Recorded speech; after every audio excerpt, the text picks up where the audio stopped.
Any objection? I will receive an indemnity. And once again, freedom to move around the courtroom. Yes. Thank you.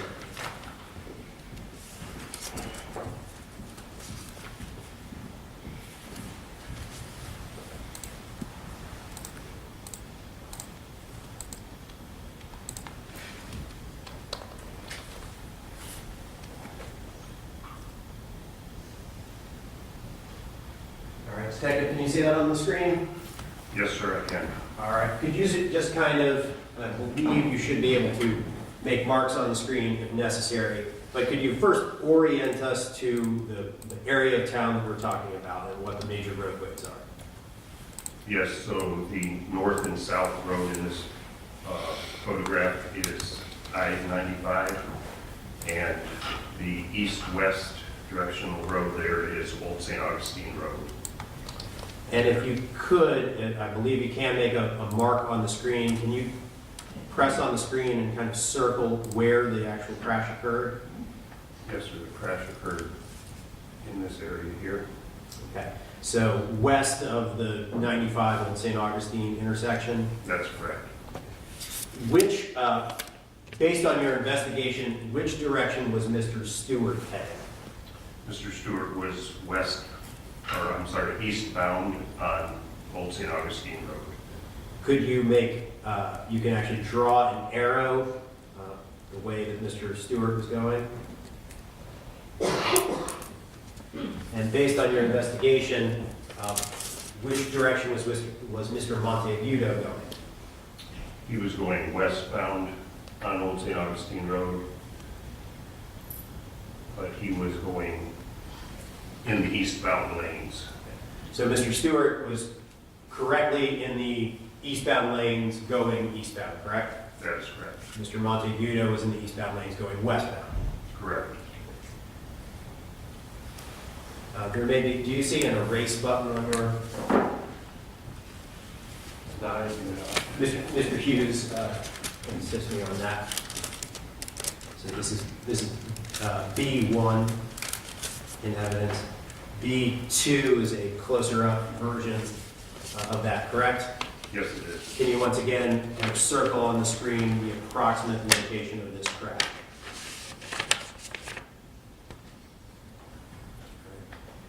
Just below the red circle that you've made is a building, is one of the things that you do as a detective, search for possible surveillance video from any homes or businesses that might have captured a crash that you are investigating. Yes. At some point, were you able to locate surveillance video that captured this crash? I was. The Community First Credit Union had surveillance video cameras in their drive-through area, which one of those cameras, at least one of them, went out and captured the eastbound lanes of Old St. Augustine Road. The Community First Credit Union, is that the building just partially overlapping with the red circle you've created? Yes, sir, it is. And you viewed that video, and it is a true and accurate, from what you can tell, depiction of the crash that you were investigating? Yes, sir. And Your Honor, at this time I seek to admit States C, which is a video. Any objection? No, Judge. I will receive an indemnity.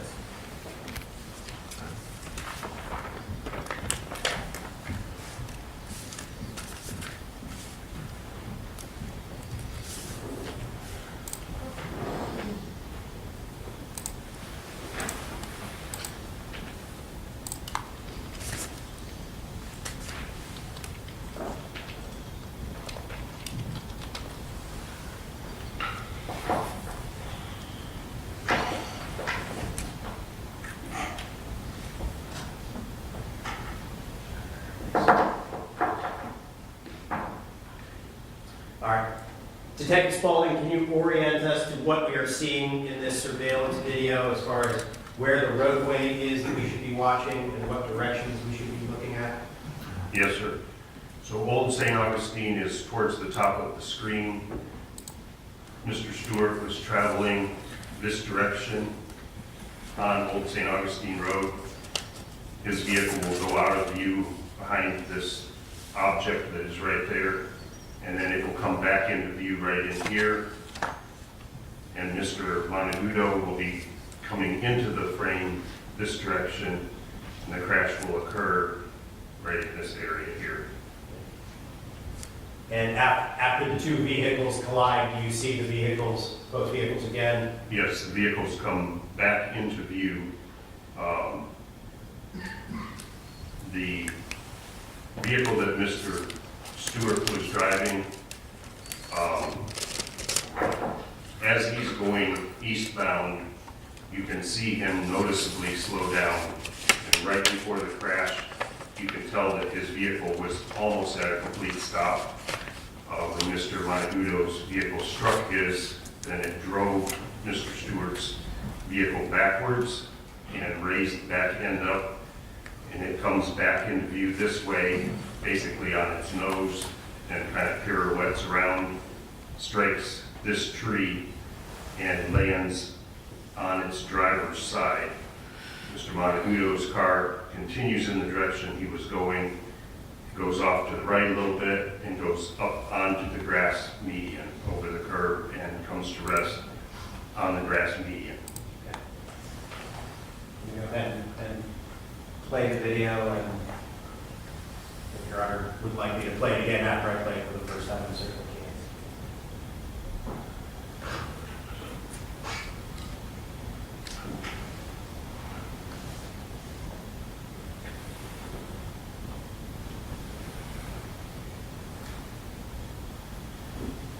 That's Mr. Stewart's vehicle coming into view. Okay, so I paused it at 21 seconds. That's Mr. Stewart's vehicle in the top center of the frame. Correct.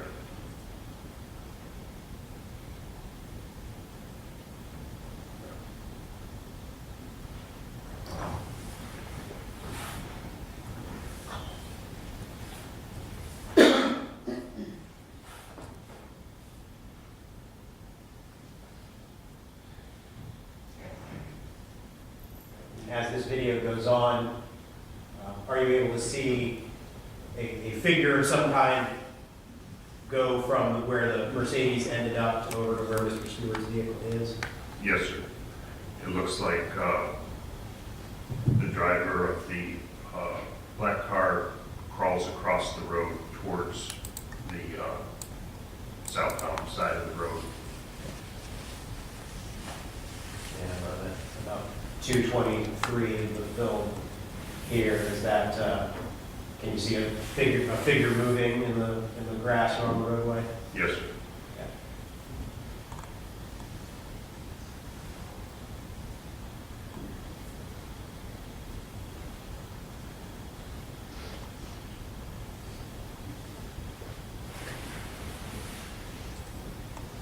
I'm going to skip ahead to approximately 6:45 in the video. And is this the first patrol officers from the Jacksonville Sheriff's Office showing up at the scene? I believe so, yes.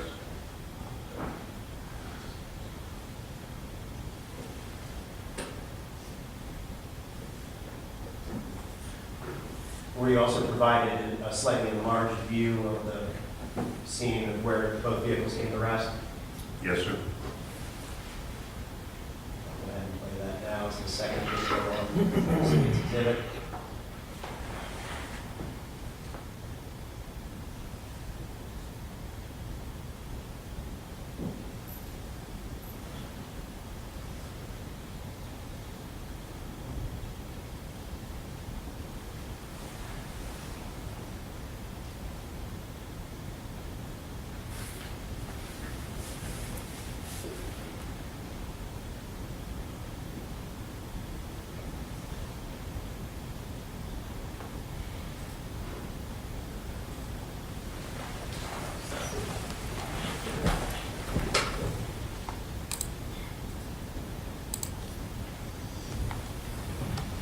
All right, this states B3 in evidence. Is this the scene of the crash as it looked when you arrived? Yes, sir. All right, could you just kind of, again, orient us to what is in the photo and paying special attention to any roadway indications that indicate how this crash occurred? All right, so this is the right-hand eastbound lane of Old St. Augustine. There's also a right turn only lane over here and the bicycle lane right here. Mr. Stewart was traveling in this right-hand lane, and Mr. Monteagudo was coming the wrong direction, and the two cars collided right in this area here. You can see from the evidence of debris, tire marks, fluid trails that both vehicles left the direction that they went. You can see marks going over towards Mr. Stewart's vehicle and tire marks and fluid trail going over here towards Mr. Monteagudo's vehicle.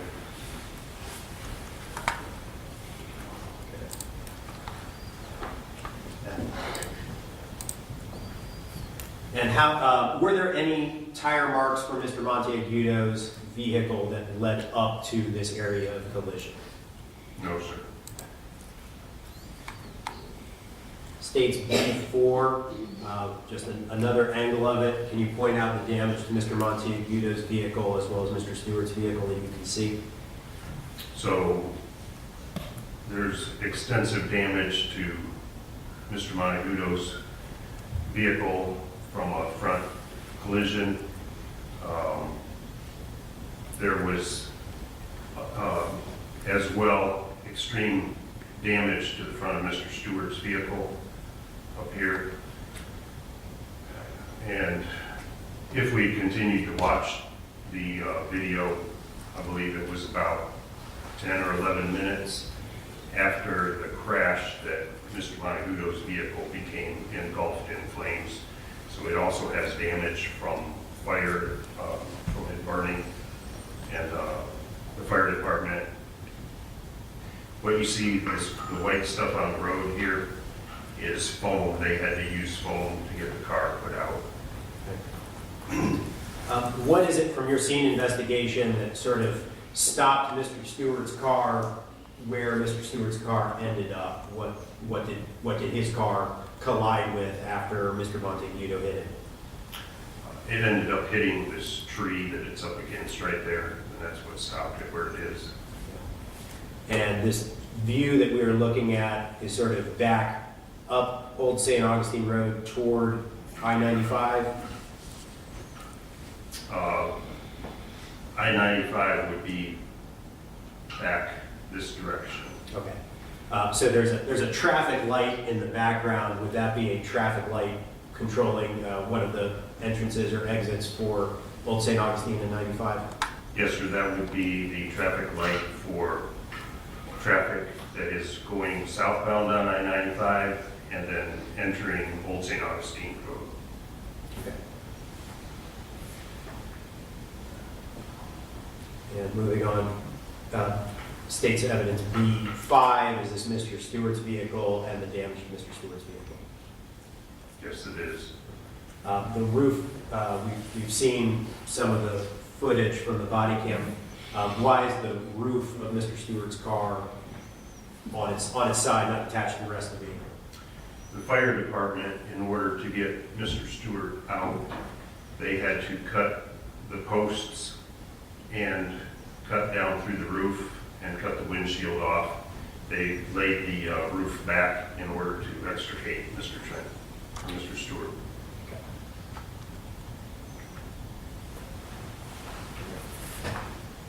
States B6, is this a diagram that you did of the scene that shows the various important evidentiary marks on the scene? Yes, it is. All right. Could you describe the point of impact? Is that the same as the mark that you circled in one of the earlier photos? It is. And then what's the difference between a scrape mark and a tire mark? Scrape marks are generally made from metal parts of the vehicles as they scrape across the roadway. Tire marks are generally left from either tires that have been blown, wheels that have been broken, or wheels that have been crushed to where they're not turning, or the tires could be going sideways and they're leaving rubber on the road. Based upon the evidence at the scene as well as the damage to both vehicles, First of all, fair to say that this was a head-on collision? Yes, sir. I think, have you described it as a slightly offset head-on collision? Yes. Could you describe what that means, slightly offset head-on collision? Well, you could tell from the damage to this Mercedes-Benz that the damage is mostly, I mean, it's heavier on the left side of the vehicle. Had it been where the two vehicles were completely front to front and lined up perfectly, then the damage would be all across the front to both vehicles. But there's a slight offset to where there's more damage to the left side. When two vehicles collide head-on, could you describe what each vehicle does at that moment of the head-on collision? Well, generally what happens is some of the energy is directed down, and the bottoms of the vehicles will scrape and gouge the road, and that is often how we determine the actual point of impact. Sometimes there's not debris left immediately, but there's generally scrapes and gouges in the road from the energy that is transferred down during the impact. Would you normally expect vehicles of relative sizes, if they are going the same speed and are roughly the same size, if they head-on collide, what happens to those vehicles? They would generally crush and possibly bounce back. The energy may cause them both to bounce back a little bit, but they would basically stop each other. Between the video as well as looking at the damage, what can you say about the fact that both vehicles ended up going in the same direction after the crash? Well, it was obvious from looking at the roadway evidence and the vehicle damage that this Mercedes-Benz was going considerably faster than the Chevrolet, and the momentum pushed the Chevrolet in the opposite direction that it had been traveling, and then the Mercedes continued on its same direction. As part of your investigation, did you try to pull what's called the EDR, or electronic data recorder, from the Mercedes? Yes, sir, I did. Were you successful in doing that? Yes, sir. And were you able to get some information about what the Mercedes was doing in these seconds prior to the crash? Yes, sir. Approximately how many seconds of data does the data recorder of this particular Mercedes record? 5 seconds. Okay. Erase the screen. This states evidence B7. Is this an excerpt from the full electronic data recorder report of Mr. Monteagudo's vehicle? Yes, it is. All right. First of all, at the top it says safety belt status, driver not belted. Would that mean the driver of the Mercedes was not wearing his seatbelt? That is correct. Now the pre-crash data, -5 to 0 seconds, would this be the pre-crash data of the Mercedes for this crash? Yes, sir. At 5 seconds out, how fast was Mr. Monteagudo going in his car? 111 miles an hour. And at the accelerator pedal at that point, it says 36. What does that mean? It's a percentage of full, so from 0 would be no pressure on the accelerator pedal, 100% would be pushing it to the floor. Okay.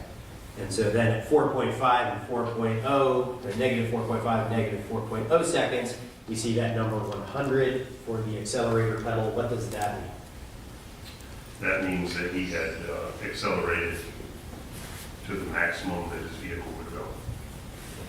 At -3.5 seconds, how many miles per hour is Mr. Monteagudo going? 113 miles an hour. There's a column that says service brake activation. At -2.0 seconds, it goes from off to on. What does that mean? It means that he had applied this brake at that point. And he applies his brake, and he goes from 111 miles an hour just before to the last reading, it says 71 miles an hour. Is that correct? Yes. Okay. What can you say about that at 71 miles an hour at 0.0 seconds, about how fast Mr. Monteagudo's vehicle was going at impact? Yes. Would it be 71 miles an hour? It would be within probably 2 or 3 miles an hour of that. And why might it be just a little bit off from that 71? The event data recorder is recording something at every half second on this vehicle. So it's recording it, and that's just what is showing when it was at 0. Impact could have been just prior to that. It could have been just milliseconds after that. What is, for a vehicle that is going the correct direction on that road, what is the speed limit? 45 miles an hour. I'm going to go back to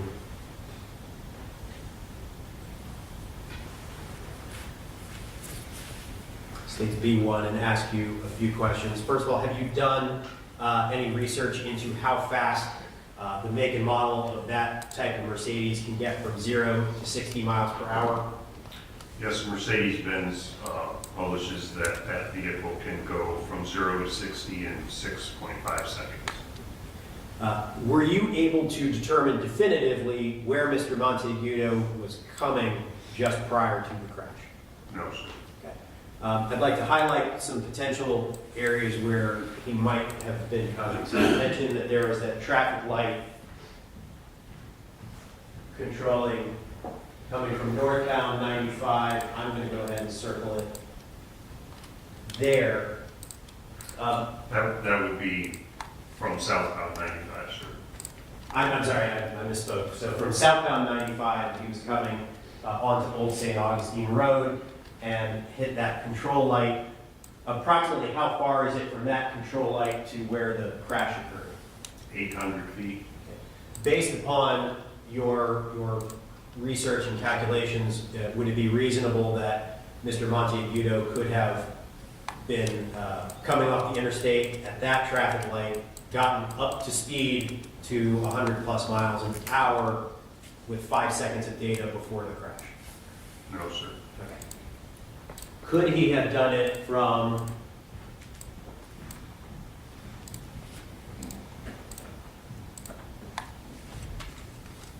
this time I can correctly say that's the northbound control from 95. What's the difference from the northbound 95 exit to Old St. Augustine to the location of the crash? From the northbound exit to the location of the crash is a little over 2,500 feet. Could that have been a reasonable place that Mr. Monteagudo had gotten on, started his path of travel on Old St. Augustine? That is possible. Is it also possible that he could have started further back on Old St. Augustine, further east on Old St. Augustine? Yes, Old St. Augustine continues east over to US 1 or Phillips Highway, and it is about 1.6 miles from the crash to US 1. Okay. From at least this area that I have circled to the area of the crash, is there a median that separates eastbound and westbound lanes? There is, as traffic would exit from I-95 and northbound and get onto Old St. Augustine, there are signs warning that it's one way there, and so they have to go across the first 2 lanes to get onto westbound, and then it is divided by a median up until the point where southbound, there's a break there for southbound traffic to go onto Old St. Augustine and for traffic that is westbound on Old St. Augustine to enter the ramp for I-95. So there's a break in the median there. Okay. So somebody, let's say somebody is going the wrong way, would there be a break between the blue circle and the red circle, or at the red circle, for them to correct themselves and get to the correct travel lane? At the red circle, yes, sir. Okay. And that red circle has a traffic light that would be visible to drivers. Yes, it does.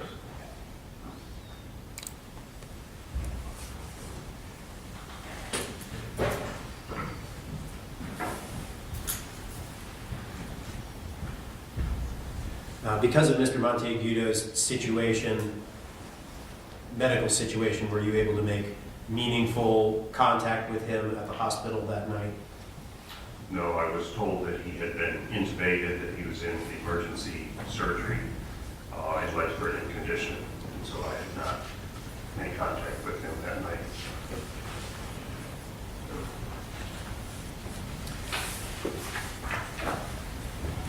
Yeah, Moser. Yes.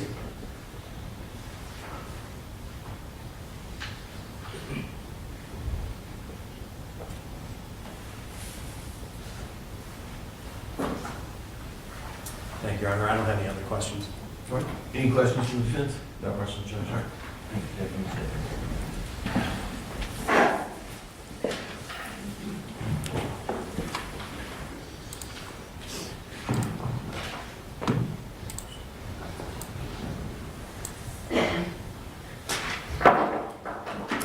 Mr. Malinowski, what would you like to proceed with next? Thank you, Your Honor.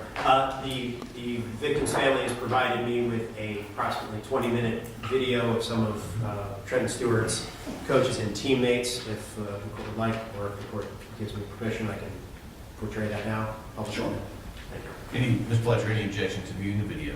No, Judge. All right.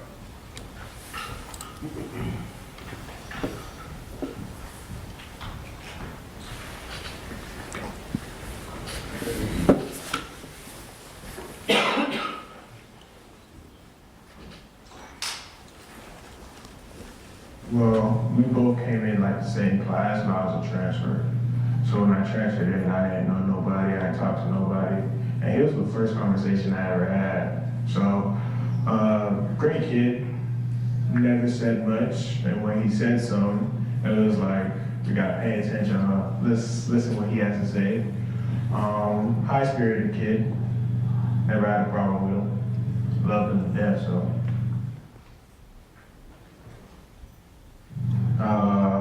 Not a quitter. He's gonna try it before. Say if it was like heavyweight, he'll try it. If he failed, he'll do it again till he got it to his perfection. So, you know, he was just not a quitter. That's all. Didn't talk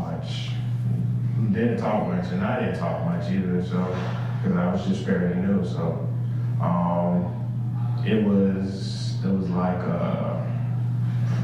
when he spoke or when he did something good, you felt the presence of Trent. It was not like, oh, who is that? Like everybody just knew who Trent was. He was pretty good. I mean, coming from as a gray shirt, I didn't know he was a gray shirt. I didn't know that he was doing all that. So once he got to have fun and, you know, do his thing, it was kind of cool. So what's a gray shirt? A gray shirt is basically you're with the team, but you can't practice, you can't dress, and that's pretty much it. You just can't really do the certain things that other people do on the team. Now, what was the significance of that moving forward? He just kept working. He worked his ass off. He didn't give up, didn't quit. Like I said, anything that he put his mind to, he would do. If it was heavyweight, if it was, you know, running as fast as you can, he'll run as fast as you can, even if he's dead tired or catching a cramp. So, what was it? It was like 8 in the morning. I got the call, and I just broke down in tears. He was a very good kid, man. Like a brother to me. Felt bad that, you know, we lost a brother and we had a mom that lost her son. So, I love Trent to death, so. Trent, I love you. Keep watching over us. Love you, man. That's it. So as the director of football operations, I interact with every student athlete on our team. Towards the end of his freshman year is when Trenton started coming into my office and I started getting to know him, the fun Trenton, not the football Trenton. I got to know the fun Trenton because he would hang out with certain guys. And Coach Wright has always been the coach that everybody likes to tell stories to. And that was when I figured out that he is not this quiet weight room guy that he is showing to the world. Trenton was a wild, live life, like your hair's on fire type of guy. He had fun, always has fun, and will always have fun. There's probably a party going on right now.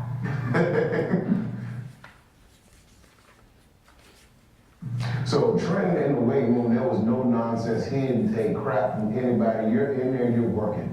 And if you go in the weight room right now, the very first rack is the rack that he always worked out on. There is his jersey number 91 is on that rack. And that was his rack. Everybody knew that's Trenton's rack. Don't go in there. I don't care who you were, freshman, sophomore, junior, senior. That's Trenton's rack. He's putting in the work. And that kind of spoke to volumes of who he was. He wanted to be up front, leading the way. Everybody get in line and follow me. I'm going to lead the way when it comes to putting in work, doing what we need to do, and helping this team move forward. So that day will always live in my head. I'll never forget it. I was in the Atlanta airport when I got the phone call from Coach Young, and he informed me that somebody had been involved in a traffic accident and that they were no longer with the football program, and then he told me who it was. And in my mind, it instantly went to me being a parent. Because we got this 18-year-old young man who's just finished his freshman year and just had a great spring with us, had a promising future on this football program, and to have his life tragically taken as he was doing work so that he could be here for the summer workouts. Like I said, I'll never forget that day. I was in the Atlanta airport waiting to board a flight to get back home. And that day it'll be in my mind forever. Because as a coach, you never want to receive a call that one of your players has passed away. And to pass away in that fashion, where he was doing everything right, and some person decided to take his life because they were being irresponsible. The Trenton Stewart Foundation has been phenomenal with assisting Stetson University, not just its football program. We're working with Miss Mandy and Mr. Robert. They wanted to get a bench placed right in front of the practice facility so that Trenton could watch practice for the rest of his days. That was just who he was. He always wanted to be on the practice field with his brothers. And so they have done that. They've started all kinds of scholarships for youth, high school age kids. There's also a scholarship here at Stetson, and I believe it's now moving into an endowment to assist with student athletes at Stetson University. So that foundation has been phenomenal with assisting Stetson University and the football program. How do you see that foundation growing? I had the fortune of going to the gala this year, and when I tell you there was so much support, so many of the baskets that were donated. The Trenton Stewart Foundation, anytime anybody is involved or hears the story, understands what that young man stood for, everybody wants to assist. And to see the different types of donations that were had, to go there and the silent auctions and the people that were there, it was just amazing. It was phenomenal. The food was great too, but just to see the support from the community, former players, teammates, high school coaches, myself as position coach, I mean, it was just phenomenal, the support that he's been able to get. Well, one of the things that we do around here, the Trenton Stewart Foundation every year brings t-shirts so that we keep his name relevant. There's a plaque that will go up in the locker room that will have his name, his face, along with the Quitting is Not an Option motto. Every one of our players due to the Trenton Stewart Foundation. Every year we'll have one of the bracelets that say Quentin is not an option, along with his jersey number, and during training camp we also talk about it. One of the things that I believe as a parent has been most important with dealing with the family is they want to make sure that we educate families on not just Trenton's legacy, but the insurance, the automobile insurance part of it. Because dealing with the family and talking with the family, some of the challenges that they've had to face with dealing with that, every year when we have our parents meeting, we inform the parents that, hey, if your son is doing DoorDash, anything like that, make sure you have this insurance rider on there so that you don't have to deal with a loss and then also have to deal with something else. So just those type of things when dealing with the family, that they're giving me information that I can pass on to other families. So that's also another way that the Trenton Stewart Foundation, along with his family, has been able to help and build that legacy as well, so that no one else has to go through a double loss, if you want to say, from that. It's always a hard thing to deal with the loss of a teammate, a player. Again, putting yourself, if you're a parent, in that situation, but just being close to the family and them sharing their stories and us being able to share stories, former players being able to share stories of their interactions with Trenton has helped everybody. It's helping the family, it's helping the coaches, and I know it's helping other players. Well, the campus came to our aid. One of the things that they did is they provide counseling service, grief counseling, for all of the student athletes that were not just football. Every student athlete that might have had any interaction that needed it, they reached out, and they still reach out to make sure that guys, if they need help, they get help. Because it's a difficult undergoing to lose someone in the summer. However, it's Trenton. And all you think about at the funeral, I'll never forget going up to Miss Mandy and being able to tell her they got the hair right. They got the hair right. Holy smokes, it was phenomenal. So just, you know, if you can give somebody just that one little thing, and he gives us a lot. Even now, he still gives us a lot. And it's just phenomenal. I mean, just to be a part of it, to still interact with the family, have them come around, be around the program, it's awesome. I mean, it is awesome. You know, so that's I mean, it's Trenton. What can we say? I mean, it's Trenton. Quitting is not an option. It'll never be an option. And the team has come together. The team will continue to grow because quitting is not an option. Trent was in my class, so class of 2022, would have been a junior with me this year. Me and Trent weren't very close when we first got here, but over the spring semester of our freshman year, we got a lot closer. We'd go out to parties and stuff like that. We'd practice. We'd be together most of the time. We played the same position. He was also a DN, so we were together most of the time anyway, so yeah. Trent was a great teammate. He was always ready to work, ready to practice. He was putting in the hours in here as well as on the field, ready to play, gave it his all every play, and he was just a great teammate overall, definitely. It was in the morning, and I got a call from Coach Ray at the time, and he told me that Trent had passed away, and I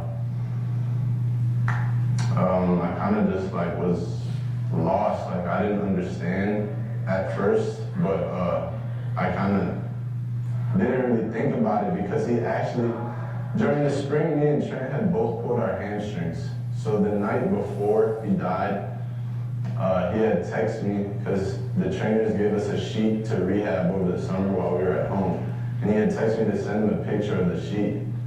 And I sent him the picture, and then I got that call the next morning, and it just kind of broke my heart.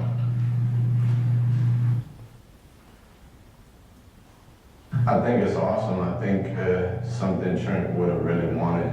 I think it embodies who he is and what he does. And it's great for our program, for him to get his name out there so people know his story and stuff like that.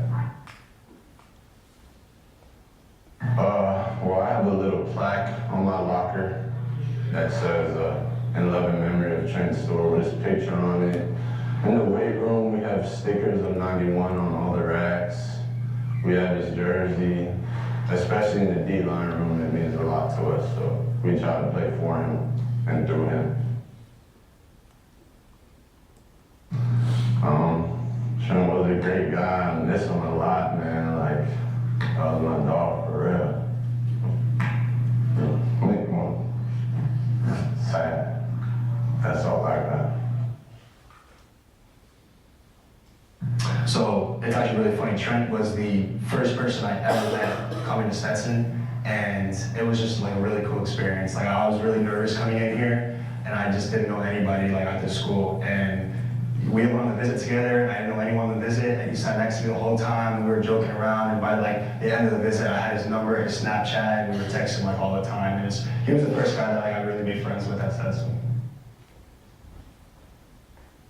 So we have this thing called like the Stetson Man on our wall, and Trent is just the perfect embodiment of that, in my opinion. He just came to work every day. He started out as a gray shirt, so pretty much like a walk-on, and he stayed through it, and he didn't quit. And he got his reps in the spring and keep going. That's why I feel like the Stetson Man.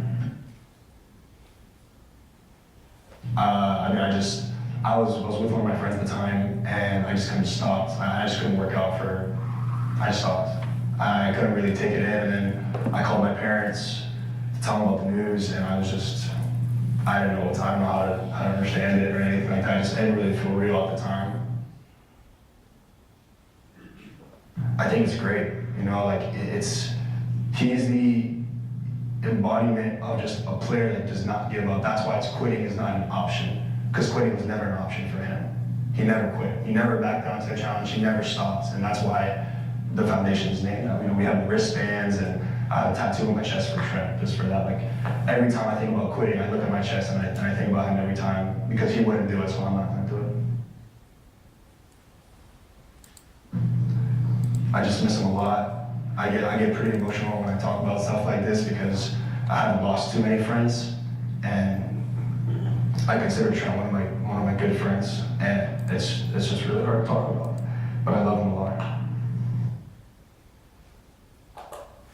Well, he came in as a freshman D lineman. He started out as a gray shirt. I knew right away that we were going to be friends because I kind of saw myself in him. Coming in as a gray shirt, having to really prove myself, just like Trent. Nothing was given to Trent. He worked for everything that he got, and he's a great guy. He's a great teammate. One day, I had lost my phone in the Stuber when we went out, and I asked Trent if he could go take me all the way to Daytona to get it. He's like, sure, no problem. We had Chipotle, and this was like a week before it happened, right before we went back. And that was like the last time we like really, really hung out.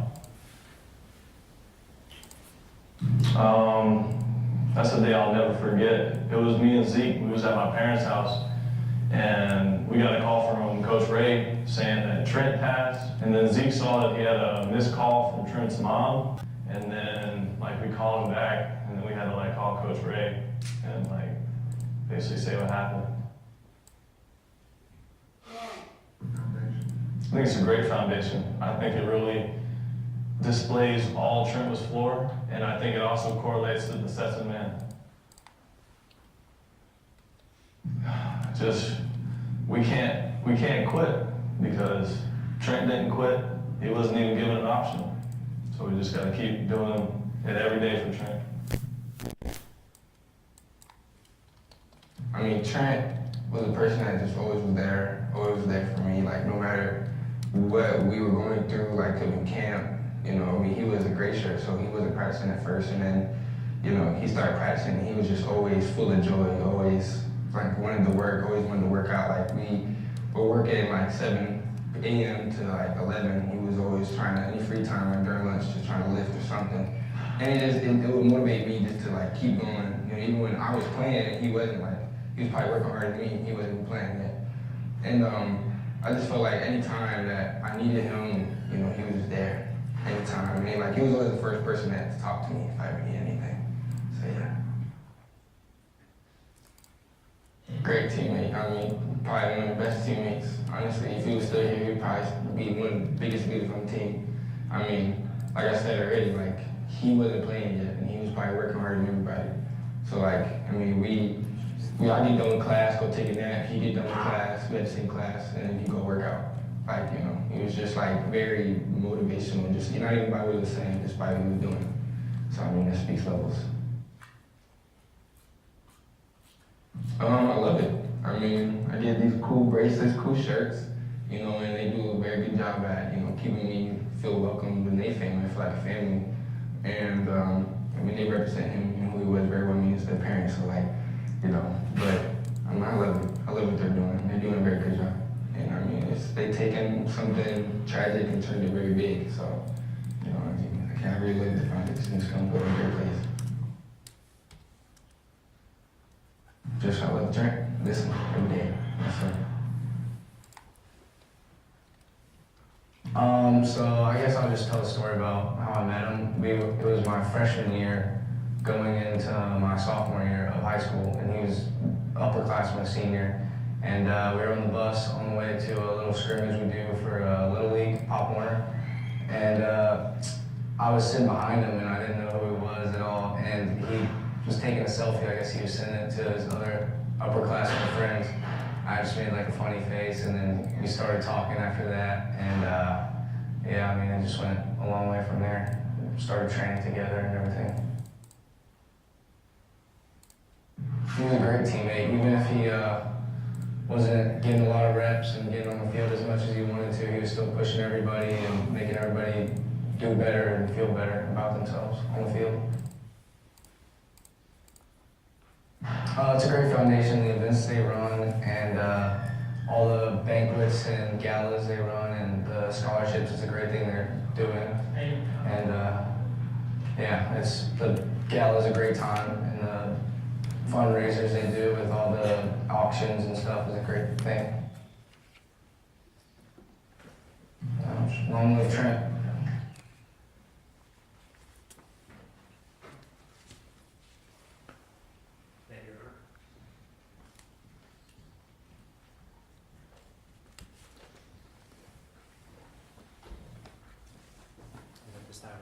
Move into a number of victim impact statements.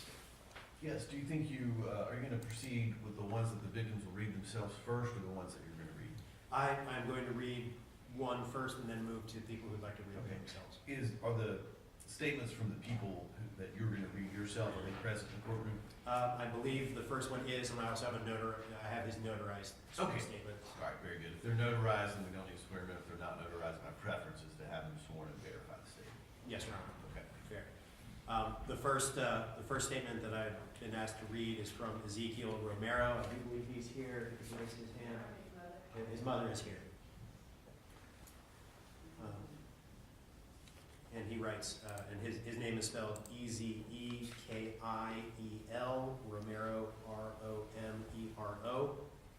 And he writes, Dear Honorable Court, my name is Ezekiel Romero. I was a friend and teammate of Trenton Stewart's while attending Stetson University. I met Trenton at the gym in the summer of 2022. In between our workouts, we made conversation and found out we were both playing football together at Stetson University. We shook hands, exchanged a few jokes, finished our set, and went on with the rest of our workout knowing we'd see each other soon. That same summer, I reported on campus and began preparing for my first season of college football. Everything I had made myself accustomed to before was now behind me, and in its place, a new environment full of people, opportunity, and hard work waited for me. I started to talk to Trenton again during our fall camp that August, and while going through some of the hardest weeks of our life, we found familiarity in each other. Through our conversation at meals, between our practices, meetings, and workouts, we found consolation talking to each other about our people at home. When our time came for school to start and the season to begin, Trent and I talked about going back home for the first time that month after our game. He would ride with me back home, and when we had the time from that point through the rest of the fall to see our friends and family. We had a lot of time on the road to talk and share music. We talked about everything good, bad, and ugly. Trenton was one of the very few people I really talked and connected with at this time. We shared a lot of the same struggles, and even though I would say we were different kinds of people, We really had each other's backs, and that's what mattered. During our spring semester, we did extra training, workouts, and ate meals together for months to try to be as great of football players as we could be. We pushed each other, we kept each other in line, we kept each other sharp as iron sharpens iron. Trenton put his heart into his work. He didn't skip extra workouts or meals. He was someone I could and did rely on when I needed a hand. Trenton didn't complain about what he didn't have or things that he felt were unfair. He just worked harder. I remember Trent mentioning to me that he wanted to work so he could save some extra money, so he could have some extra money in his pocket. He told me since he doesn't have a lot of time, he started working doing DoorDash in between his busy schedule. Shortly after our spring semester was over, we talked about what our plans were and both went home. Trent told me he was going to work in his spare time before he would go to report back to campus for summer workouts to save some money. I don't think Trent needed to work, but he felt like he should work to pay for what he can over the summer. I left campus on a Tuesday and woke up that next Tuesday, May 9th, 2023, to a phone call that my friend was dead. I drove back to campus that same day to start our summer program as I originally planned, knowing me and my team were going to be one man short. I had a lot of different thoughts and feelings toward his death, like, why did this happen? Or what if I could have stopped this? Feelings of regret, feelings of a loss of hope, that nothing is guaranteed to me no matter what I may do, even if I've done nothing wrong and done right to the best of my ability. Losing Trenton was a big loss to me, but what may have been even more of a loss was our relationship, was a loss of our relationship that was to come. Our friendship and memories together that never got a chance to happen.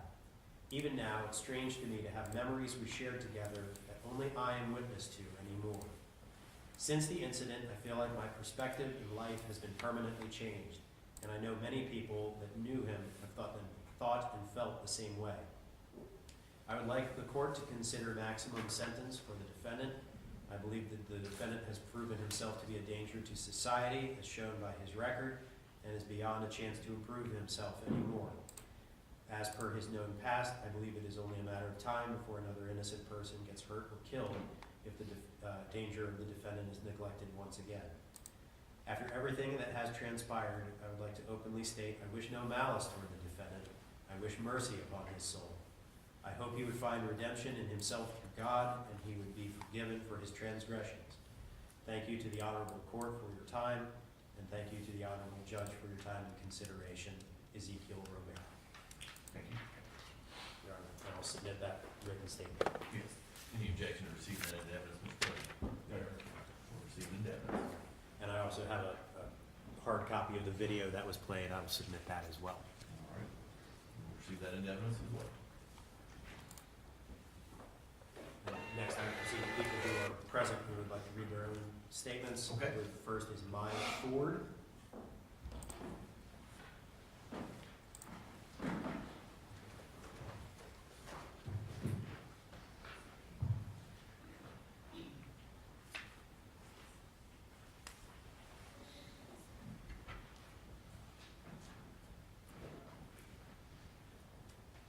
I'll get Mr. Ebersol to swear you in. Please raise your right hand. Do you solemnly swear or affirm to tell the truth, the whole truth, and nothing but the truth, so help you God? Yes, sir. Thank you. And are there tissues up there on the podium? What? Are there any tissues? All right. So if you need to take a minute while you're reading the statement to compose yourself, that's fine. Take all the time you need. I know it's hard, so don't worry about, you need to take a break.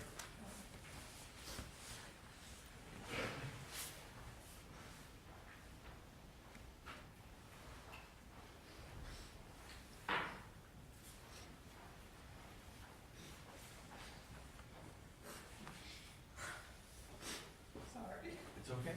Take all the time you need. I think about the day that Trenton passed on.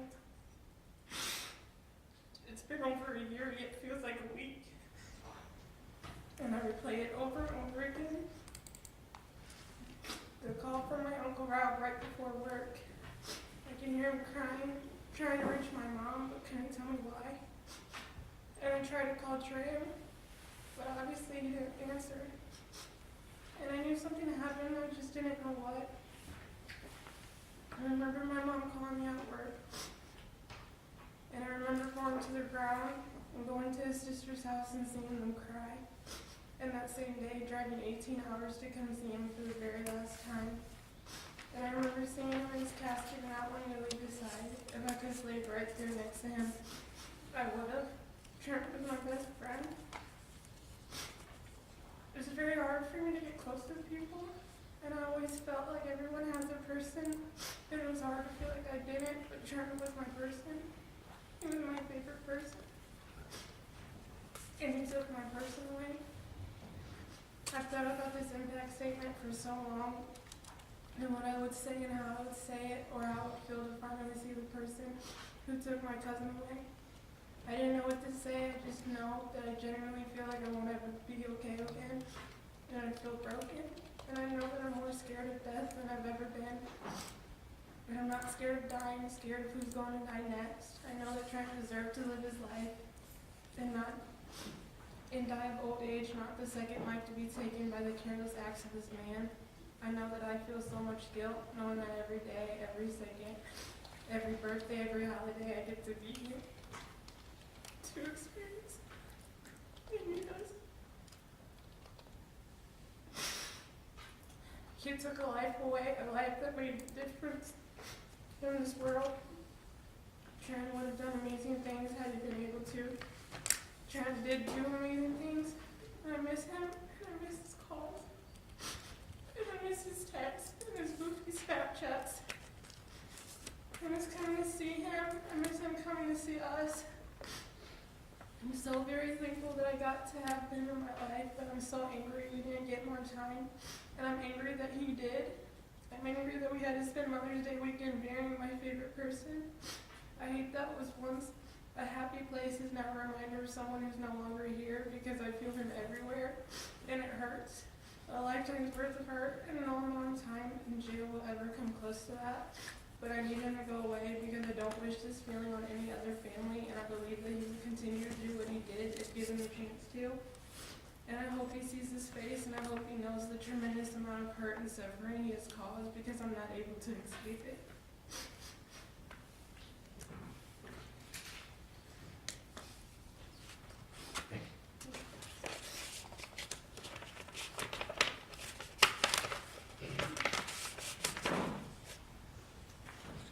Yes, Your Honor. If I may next call Charles David Zook.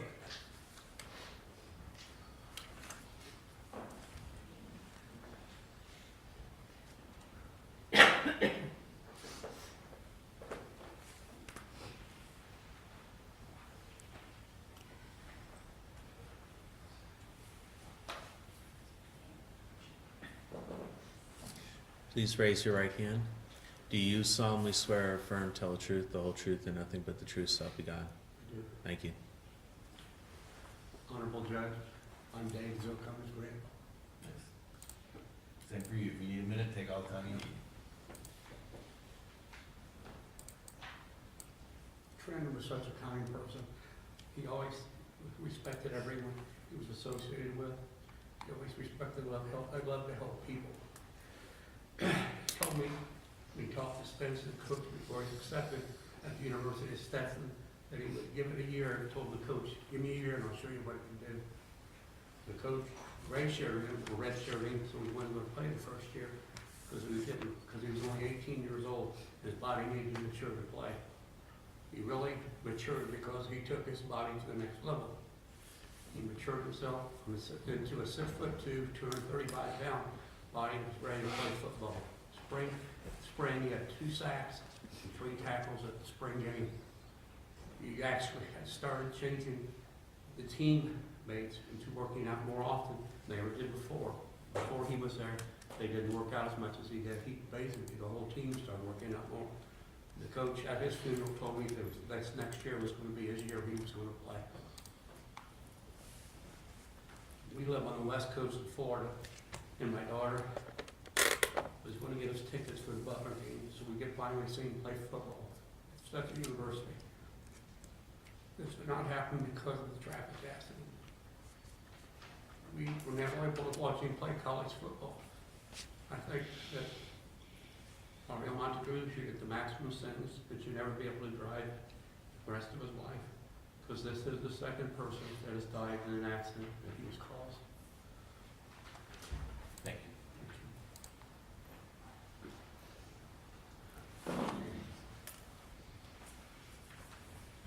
Thank you. Next, if I may call Cindy Corson. Yes.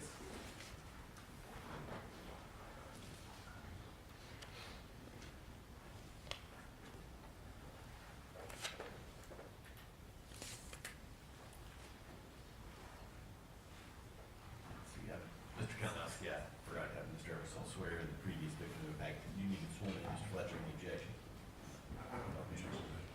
I thought you did. Oh, did I I? did. Okay. All right, thank you, Mr. Eversole, you're ahead of me. Please raise your right hand. Do you solemnly swear or affirm tell the truth, the whole truth, and nothing but the truth, so help you God? I do. Thank you.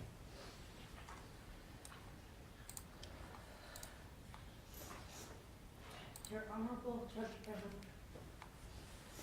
my name is Cindy Corson, and I have the pleasure of calling Mandy, Trenton's mom, a very close and dear friend of mine. My son is Christian, and I can say that Christian and Trenton were best friends. Actually, there are 5 of them. Trenton, Christian, Ryan, Ian, and Colin. The boys all played football together for many years. They went everywhere together. The gym, to get food, lots of food, especially at an all-you-can-eat sushi restaurant. They played Xbox together, shared music together, and went to each other's house just to hang out. You knew they were lifelong friends. I always loved when Trenton would come over to my house. He entered the front door the same way each time, with his curly hair and contagious smile. He would say hi to Cindy and give me the biggest teddy bear hug. He had the best manners of any kid I have ever met. And he didn't just turn this on when he was around adults. This was ingrained in his character. On May 9th, 2023, the dynamics of their friendship changed forever. While the 4 boys still get together and do the same things when they're home now from college, there is a huge piece missing. I feel it when they are together, and I know the boys do too. Each one of them wears their Trenton bracelet as one way to keep Trenton with them while they're together. While I'm happy to see the boys, it reminds me of how bad my heart hurts for Mandy and Rob, and how they must feel the sting and rage in knowing that their sweet boy will not be coming home. I take pictures of the boys when they are together and go back and forth in my own head deciding if this is a picture I should post on social media or not, because while I'm happy the boys are together, I know the second Mandy or Rob sees the photo, how much pain it will bring them to see that Trenton is not a part of it. I know that seeing the boys brings comfort to Mandy, and she feels close to Trenton when she is around them. I just cannot imagine what she must go through on a day-to-day basis, missing her only child. But the boys rally around her to give her support, and I can promise you that Trenton would do the same thing for any one of their mamas if we were in the same shoes. I want to tell you what kind of friend Trenton was. On May 7th, 2022, my son was 1 month away from reporting to the Army at West Point. Christian and Trenton decided to head to the local football fields to get some workouts in so they could both stay conditioned over summer for their football. During the workouts, my son broke his leg in half, and Trenton was right there by his side. Trenton called 911, and while paramedics were on the way, he called me to tell me the news. He reassured me he would stay with Christian and would not leave his side. Once I arrived, Trenton then went over to a group of kids that were at the field also and made sure that they were not taking photos of his friend during this hard time. He was protective over the sensitive scene and didn't want his best friend's picture blasted over social media. Once Christian and I loaded up in the back of the ambulance and was headed on the way to the hospital, I looked out the back window of the ambulance and I see Trenton directly behind us, following us to the hospital. I remember taking a photo of Trenton and showing Christian and telling him, look at your best friend following you to the hospital to make sure you're okay. As I showed Christian the photo, he smiled because he knew that's the type of friend that Trenton was. Once we arrived at the hospital, the break was too traumatic and he was once again transported, but this time downtown. Once again, Trenton followed and still did not leave Christian's side. Surgery followed the next day and he remained at the hospital for a few days of recovery. And guess who showed up every day to see him? It was Trenton. By this time it was Mother's Day and we were still in the hospital. I'll never forget seeing Trenton walk through the door with a bouquet of flowers that he bought for Christian to give to me. What kid does that? Trenton did. That was his heart. That was his character. He always put others first before him. On May 13th, it was their senior prom. Christian couldn't go due to his leg, but that didn't stop Trenton from coming by the house to take prom pictures with him. He didn't want Christian to feel left out since the rest of the boys were going. There was nothing Trenton wouldn't do for his friends to make their world a better place. And in him doing that, Trenton's world was a better place. He gave selflessly and he loved with all of his heart. Little did we know, almost a year to that day, Trenton's life would be taken from us all. On May 9th, 2023, I received a phone call early in the morning hours. It was one of my closest friends, Mandy. When I answered the phone, all she kept repeating was, he's gone, he's gone. Her voice will forever be etched in my memory. The pain and trauma that was coming through her end of the phone line was nothing like I had ever heard before. I sat there just shocked and confused and trying to understand and comprehend what she was actually saying. Trenton was taken from us. He was taken from us by someone who was an absolute danger to society. The night he killed Trenton, he had no concern of anything or anyone. His past behaviors and record reflects that he also has no concern for the law and certainly no concern or care for human lives. Trenton was now the second victim of the defendant for vehicular homicide. How many more people does he need to kill before he is taken off the streets permanently? 2 innocent lives have now been lost to the same person under the same circumstances. How many more families and friends need to go through this trauma? I feel confident in saying that if you give him another chance, he will kill again. While taking him off the streets permanently won't bring Trenton back, it will give a slither of peace in knowing maybe it will prevent another family or friends from having to stand in the same spot I'm in today. This, unfortunately, is not the first time the defendant has sat and listened to traumatized and devastated family and friends give impact statements. It appears evident to me that the first victim's life he took didn't make an impact on him. His actions did not change, nor did his behaviors, and that's why we are here again today. 2 lives have been taken by the defendant. They were only 15 and 17 years of age. Trenton had so much life to live and such a bright future ahead of him.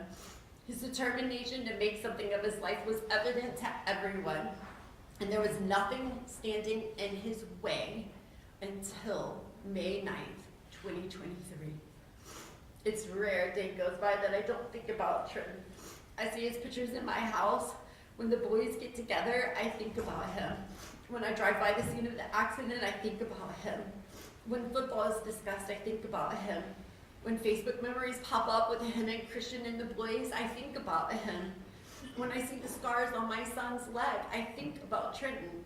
It is beyond devastating what pain one person can put you through. The effect is lifelong.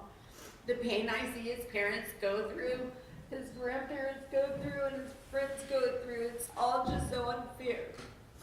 The many times I have seen his mother cry for her son and wanting to hold him again, see him again, hear him again, and long for a normal life again with her son is torture. Trenton was just a different kid. His mannerisms, his respect, not just for others, but his self-respect as well. He wanted more, did more, believed more, worked harder, encouraged others. Quitting was not an option for him. He had dreams, aspirations, and goals, each one set before him he had accomplished, but not without the dedication and sacrifice it took to get him there. That's the part of Trenton that made him stand out so much more. He might have been young, but he was so wise and mature beyond his age. The defendant took all of that away from Trenton and cut his life short. The defendant, who was driving down the wrong side of the street, going 113 miles per hour, who had the gas pedal all the way to the floor, was driving recklessly, carelessly, irresponsibly, and negligently. Those actions ultimately took the life of Trenton, a life that was so promising and so full of hope. It was all ripped away by the actions and choices of the defendant. Actions, choices, and decisions that he should have changed from his first vehicular homicide. Honorable Judge Branham, I am requesting that you give the maximum sentence with maximum community supervision and revoke the defendant's license permanently. Thank you for your time and consideration, respectfully. You're welcome.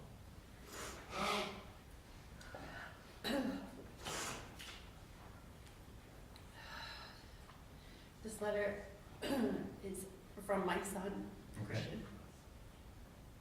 Is he present, Mr. Kalinowski? I don't believe he is. Is this one He's notarized? at college, yeah, Army. Is this one notarized? I don't know that this one is notarized. Would you waive any objection, Mr. Fletcher? Yes, sir. All right, we have to do some technical stuff, so go ahead. Okay. To Honorable Judge Branham. I am Christian Yusufzada, and I have the opportunity to call Trenton Stewart my dear friend. Trenton was the best friend any man could have asked for. He was kind, trustworthy, and extremely dependable. He prioritized the well-being of his friends over himself. Trenton was always himself. Every day you saw him, you knew you were going to get the same guy. He was extremely easygoing and level-headed, but had a work ethic and a need and desperation to better himself. I have encountered a ton of people, and I don't think any one of them compared to his work ethic. He would constantly ask me to go to the football field or the gym after practice or on the weekends. And when I would be lazy and tell him I wasn't in the mood, he would just go by himself. He had something to prove to himself. I'm not sure if he knew just how hard he worked or not, but I believe to others it was quite evident.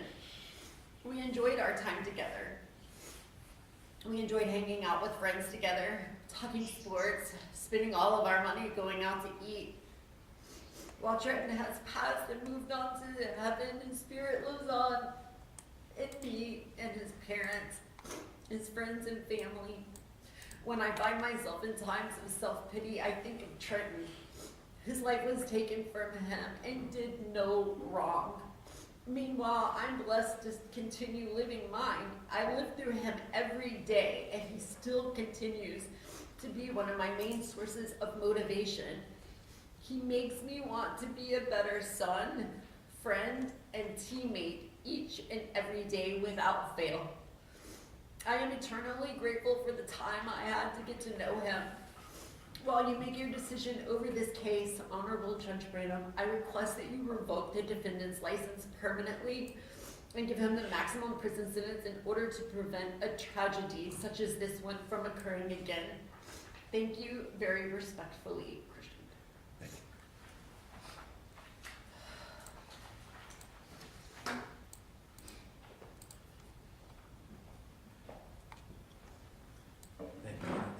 next call Andy Chin. Yes.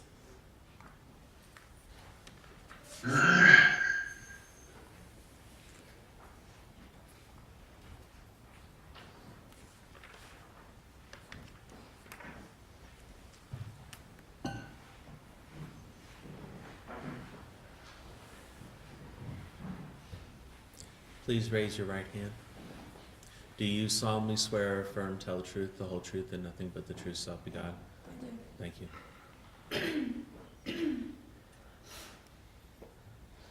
Dear Judge Branham, my name is Andy Chin, and I'm speaking today to give you a glimpse into the kind of death-shattering pain I've experienced since May 9th, 2023.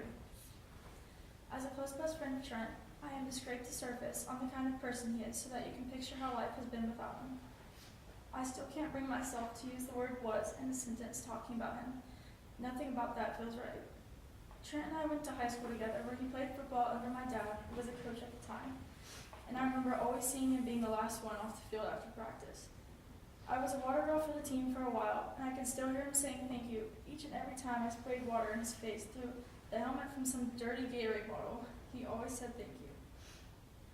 I grew closer to Trent on a deeper and personal level once he started dating my best friend at the time, Sage. We were together nearly every single day for months.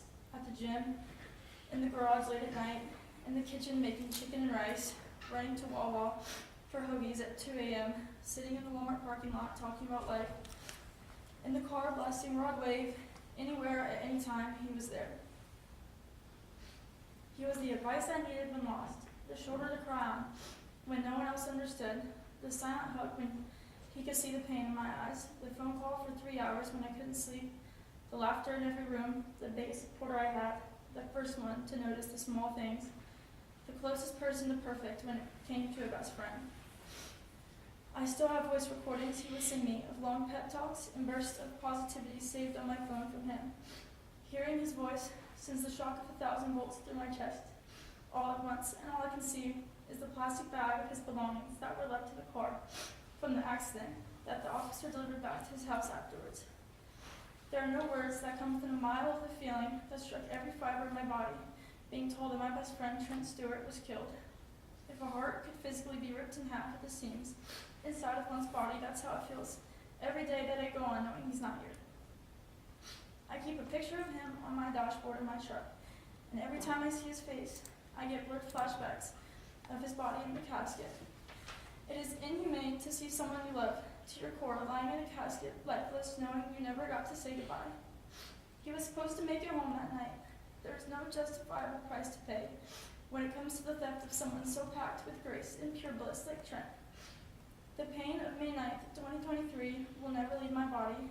It has a grip between every fold inside my brain at all times. I haven't driven the road. I can't even bring myself to speak the name of it since that night. There are a couple songs that I'll never be able to listen to again without feeling the stab of the sharpest knife being plunged deep into my gut. Anytime I see the color green in the grass and the trees, at the store, on clothing, anywhere, I will think of Trent and how much he loved playing for Stetson. He was robbed of so much life, so many accomplishments, so many goals he never got to check off his list, so many people he was supposed to meet, so many more memories that he was bound to create. There was nothing that could have stood in his way when it came to achieving his goals. He kept his head high and pushed through remotely anything that challenged him. When it came to work ethic, determination, perseverance, positivity, leadership, support, and teamwork, Trent takes the cake every time in any room. The biggest inspiration I could have been met with was knowing Trent. I thank God above every day that I was blessed with his presence. The odds of meeting someone in this world are approximately 1 in several quadrillions when considering all the possible factors, and I was lucky enough to have known Trent so closely.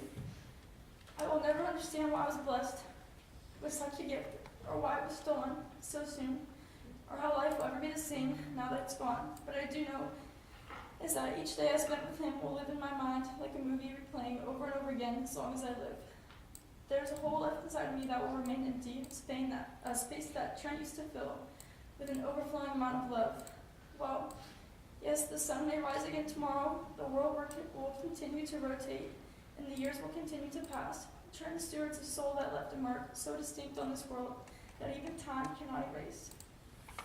As I stand before you now, I hope that you hear these words and they're being etched into your mind, as writing them is far beyond any pain expressible. Thank you for taking the time to hear this and for considering the life of my best friend in a way that represents him as more than just another case. And I hope this has allowed you to understand a small fraction of the impact Trenton's death has left me with on a day-to-day basis. Thank you. You're welcome.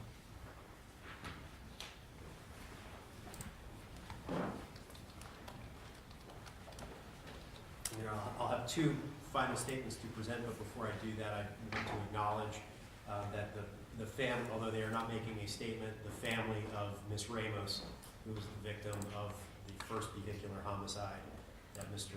Monteagudo says did make the trip and are present in the courtroom. All right, thank you for that, Mr. Kalinowski. The final impact statements that I have are from Mandy and Robert Stewart, the parents, if they could come up together. Sure. And will you be introducing written statements into evidence? I will be reading Mr. Stewart's Okay. statement myself. Mrs. Stewart will be reading her own statement. All right. And I'll get Mr. Eversole to swear them in as well. You said you're going to read Mr. Stewart's statement? That's correct. All right, I'll just inquire for them to give evidence true and correct. Please raise your right hand. Do you solemnly swear or affirm tell the truth, the whole truth, and nothing but the truth, so help you God? Thank you. Mr. Stewart, did you provide a victim impact statement to Mr. Kalinowski? All right, is that statement true and correct? All right, Mr. Kalinowski. Thank you. Your Honor, I stand before you today with a heart broken beyond repair, struggling to find words that could fully capture the devastation I feel for the loss of my beloved Trenton, my Superman. There are no words adequate enough to express the depth of pain, sorrow, and emptiness I now live with every day. The death of my son has shattered the world I once knew. Trenton was not just my child, but my reason for everything. As a parent, you expect to provide, to protect and guide your child through life, to see them grow and achieve their dreams. Instead, I am left with an unbearable silence where his laughter, his voice, his presence used to fill my life. Each day feels like a constant reminder of what has been taken from me. The moments I will never have with him, the milestones I will never see, the future we could have shared. These are dreams that will remain forever out of reach. The joy of seeing him mature, finding love, achieving his goals, and becoming the person he was meant to be. All of that was stolen from us in an instant on May 9th, 2023 by the defendant. The pain is not just emotional, it is physical. I feel a heaviness in my chest, a constant ache that no words can heal. It is an emptiness that consumes me, and no matter how hard I try to move forward, the absence of Trenton is a constant presence in my life. I have lost my sense of peace, my sense of security, trust in people, and my sense of self. I am no longer the person I once was before his death. The world feels colder, darker, and more uncertain. No. I find myself struggling with anger, confusion, and a profound sense of unfairness. Why did this happen? Why did I have to lose Trenton? I try to remember the good times, the memories of his smile, the way he would light up a room just by being there, but they are often clouded by the overwhelming sadness and grief that I cannot escape. As a parent, I feel a deep sense of guilt, wondering if there is anything I could have done to protect him, to change the outcome. But I know in my heart that this loss was beyond my control. However, it does not make the pain any less real. I will never be the same. My life will never be the same. The love I have for my son remains strong, but so does the void that his death has left in my heart. The impact of Trenton's death will remain with me forever, and while I know I must find a way to live on without him, I also know that a huge part of me will always be missing. I ask that you consider the deep and lasting impact this tragedy has had on my life, the suffering I endure each day, the emotional weight I carry, and the future that is now forever altered by this loss. Trenton was more than just a name or a face, he was a part of me, and that part is gone. What adds to my pain is that all of this was completely preventable. What's incomprehensible to me is the defendant who killed my son had done this before in a similar way, and I cannot understand how he could kill someone, go to prison, and not change his actions moving forward. I was shocked and appalled to learn everything the defendant has done over the last 20 years. It is apparent he has no regard for the law or the lives of the people within the communities he resides in. Adding to my intense pain are the multitude of lies the defendant has tried to get us to believe. One lie that he told I wish were actually true was that he was out of gas that night and trying to push his vehicle to the nearest gas station. If that were true, Trenton would still be here.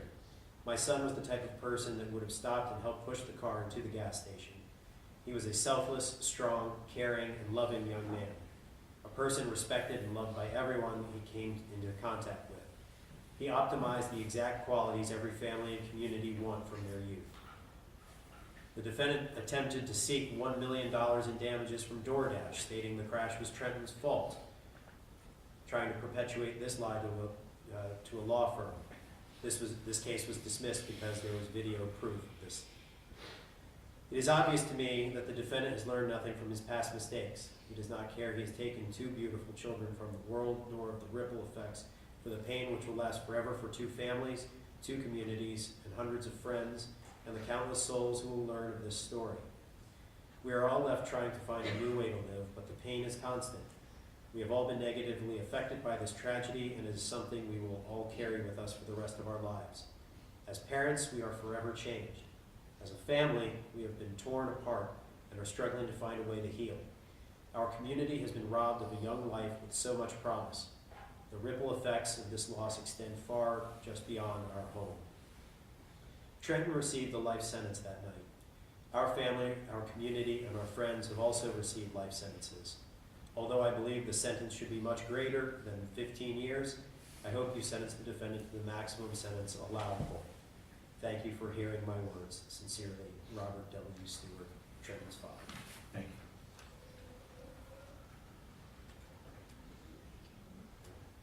you. And now, Mandy Stewart. Yes. Please raise your right hand. Do you solemnly swear or affirm to tell the truth, the whole truth, and nothing but the truth, so help you God? I do. Thank you. Take all the time you need as well. Thank you. First, I just want to recognize and appreciate your time, Honorable Judge. I really appreciate you hearing all of this today. I want to start a little bit about Trenton. And before I even get started about that, I just want to remark that what I talk about today is 83 minutes of Trenton's life, is the last 83 minutes of Trenton's life. But to everybody behind me and his friends and our community, his life represented so much more than the 83 minutes that we'll talk about today and how that's impacted us since. While this will be sad and will be detailed, I want to take away for his friends especially to know and remember Trenton for everything that you heard today. That's what he would want. I know that he would want me to stand here and be his voice, but I know for sure that he would want us and our community to walk away remembering the impact that he had in our lives, and he'll continue to have as we move forward. As I start with a little bit about Trenton. Come on! Let me get you to pause just a second. For everyone on the Zoom feed, it is very important, as indicated on the Zoom wall, that you have your microphone on mute. Someone does not. So make sure that you have your microphone muted if you're going to be on the Zoom feed. Thank you. On August 31st, 2004, my world was complete after giving birth to my son and only child, Trenton William Stewart. He was exactly what any parent would dream of throughout his life. I would often say, I don't know what I did so right to deserve you. That boy taught me more than I could have ever taught him. Trenton was funny, loving, determined, focused, and kind. Just a few of the reasons he's loved by so many that you heard today. Trenton was an academic All-American Division I Stetson University football player who was majoring in cybersecurity. Trenton was gifted, earning his first coding certificate in 7th grade. And with his passion for keeping people safe, he decided he wanted a career in cybersecurity. On Tuesday, May 9th, 2023, life came to a screeching halt. Trenton had just gotten home a few days prior from his first year in college. He was excited to be home to spend time with us for a few days over Mother's Day weekend before he would head back to school for summer practice the following Monday. It was not unlike Trenton to go to the gym later at night, as he liked being there when there were fewer people. Trenton that night told us that he wouldn't be going back out, as I saw him on the camera in our house, and I sent Rob out, his dad, to make sure that he wasn't going back out that night. Unfortunately, I missed a text from him at around midnight that said, "Hey mama, DoorDash is hopping, so I'm gonna go make some extra money." I unfortunately missed that text. Around 4:30 to 5 a.m., I was sound asleep, as I never sleep better than when my baby is at home, and I heard this loud pounding at the door multiple times. I have recently had someone gain access into my hotel room in Austin, Texas, where I chopped off a portion of their finger in my security latch as they tried to enter my room. So both Rob and I were on high alert. Rob opened the door and I saw 2 police officers. I immediately felt my heart stop. I remember saying,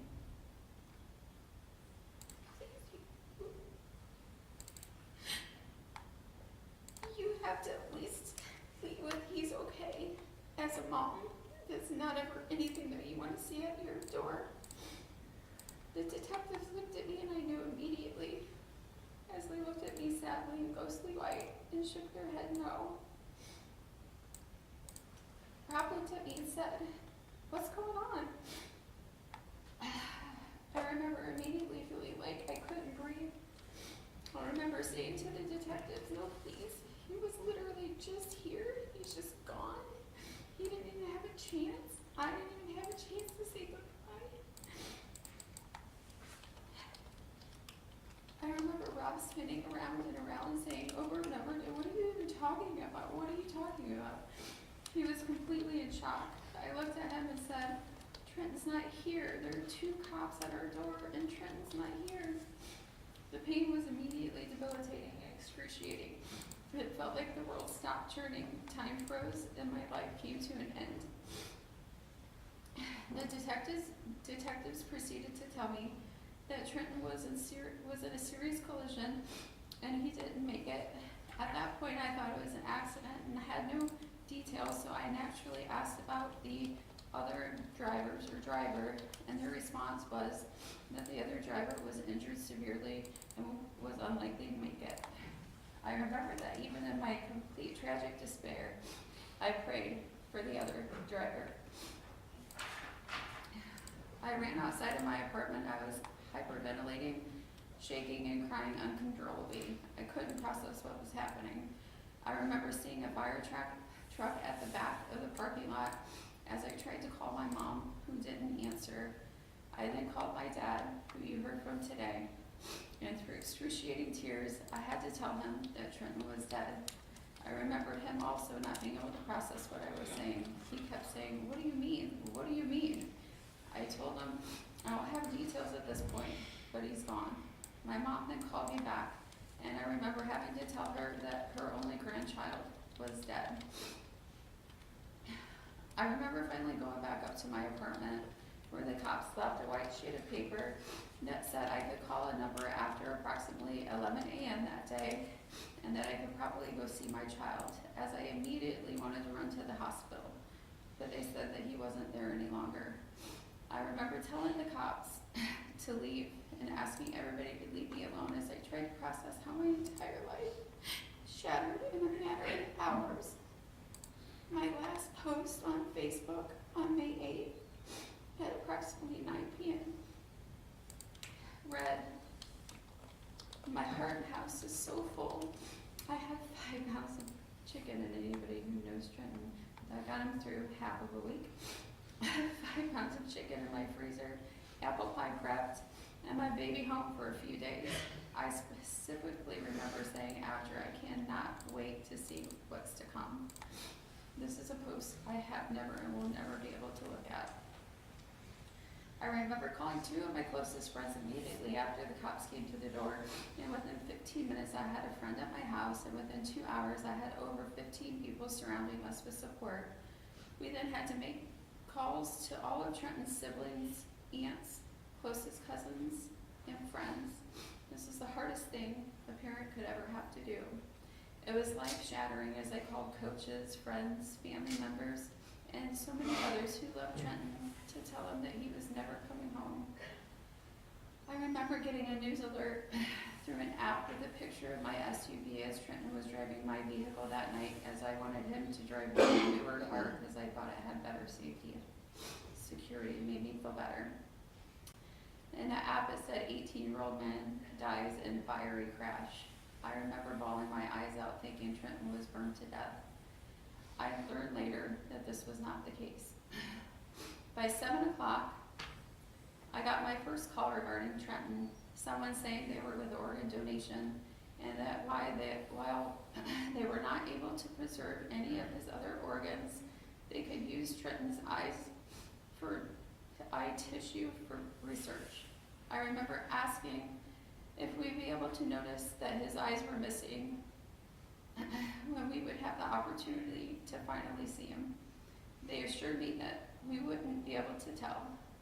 I immediately flashed back to when I took Trenton to get his license and we talked about organ donation. He said, well, of course, I donate my organs. I'd rather help someone else if I don't need them anymore.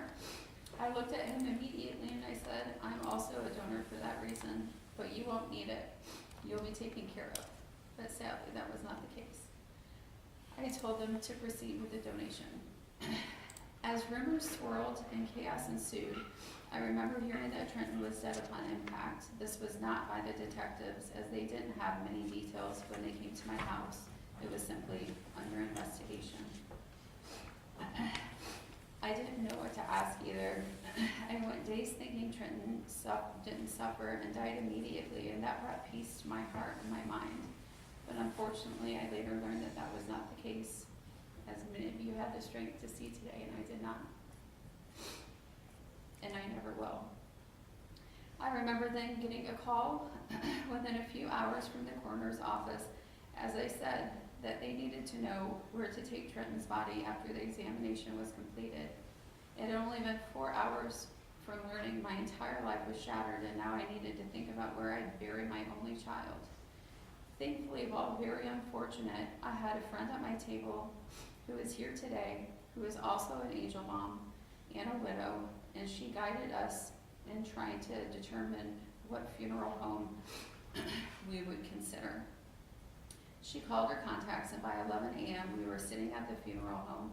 I had already asked over and over again when I could see my baby, and they said not yet. But before we could move forward with the funeral, somebody had to identify a picture of Trenton to confirm it was him. My heart couldn't take it, and it just continued to shatter into a billion pieces. Rob and I just couldn't do it, so we had somebody else identify his corpse. I remember Rob saying, let's not pick any caskets until we know for sure it's him, maybe it's not him. And I remember it breaking my heart so badly as I cried, and I said, he'd be home.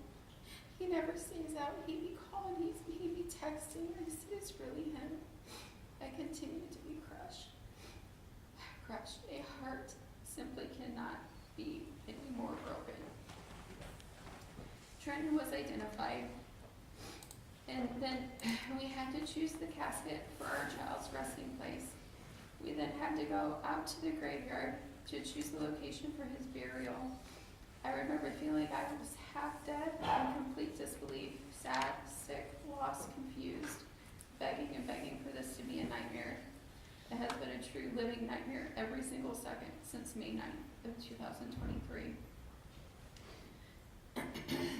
It was time to pick a date for Trenton's showing and funeral. I kept asking when I could see my sweet baby boy, because it had been days, and they kept telling me that he was not in good enough shape for me to see him yet.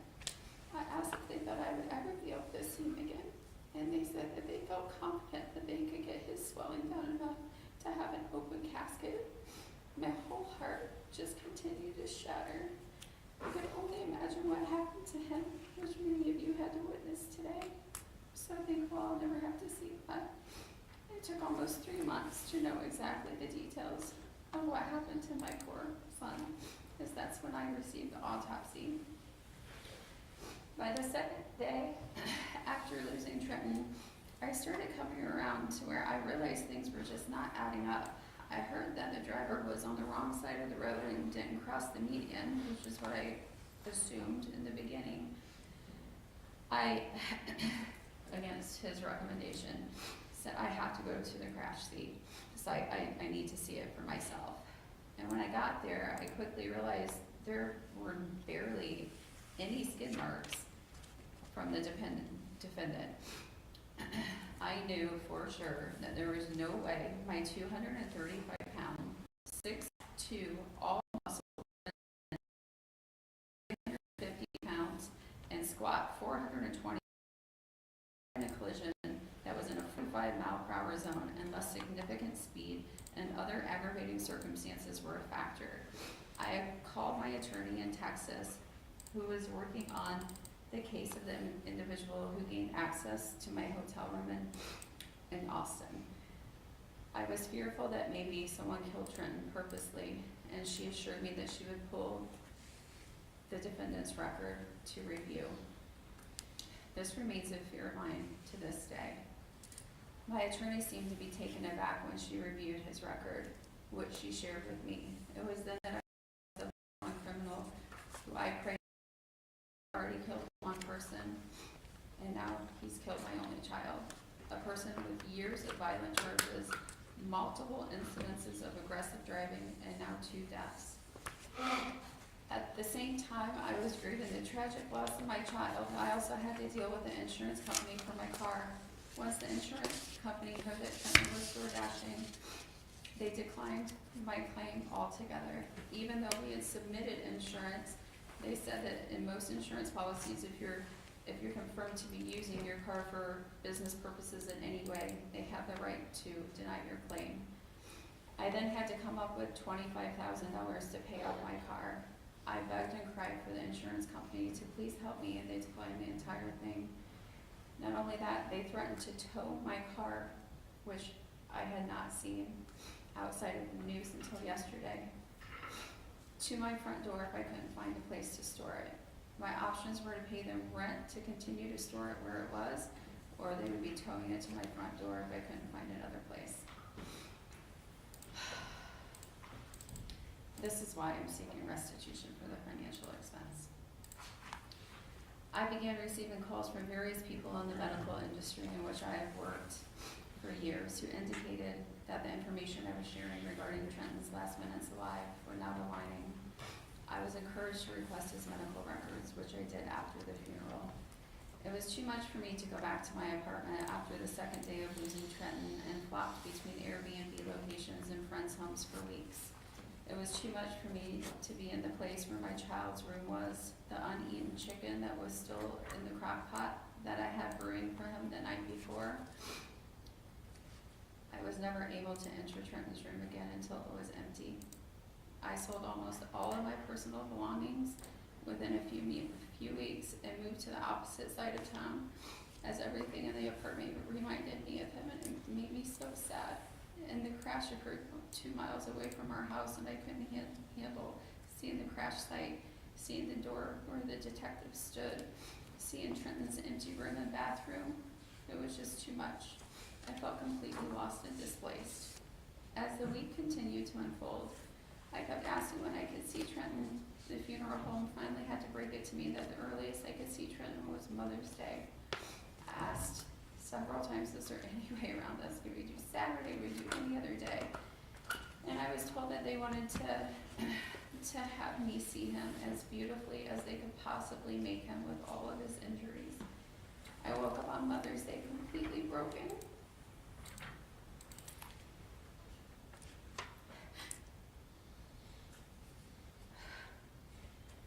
Not only did I plan to spend Mother's Day with my sweet boy, sorry, but he was planning something special for me that day. He told my mom that he was trying to save save up some extra money so he could do something personally from him, even though they had plans for a Mother's Day gift. I didn't think I was going to be able to make it that day. I knew I had to see my only child in a casket on Mother's Day. Through an army of support, I did make it. I walked in the room and saw my beautiful, perfect baby boy in his Stetson football jersey, completely lifeless. It took the wind out of my lungs and my knees buckled as people had to hold me up. I couldn't breathe, and it's hard for me to breathe right now, reading this. I couldn't talk. All I could do was sob and pray and beg for this not to be true. This was the second most horrible day of my life. Trenton was still beautiful. You heard about his curls. They did fall off the hair. His curls were still just so perfect. I'll never forget exactly how he smelled, how cold his lifeless hands were. I was told not to lean on his chest or his arms as they were shattered. He was still swollen, but he was still beautiful. My whole day went dark from there. I woke up on Monday, the day of the funeral, to Rob, saying, "Baby, it's time to get up." And I remember asking why. I was sleeping and was still in the phase where my brain and body would start the day like everything was still normal and perfect with Trenton in it. I finally came around and went through the motions to get ready to say my final goodbye to my only child, my life, my heartbeat, everything.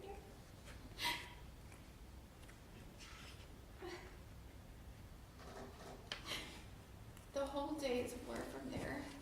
There were over 750 people at Trenton's funeral.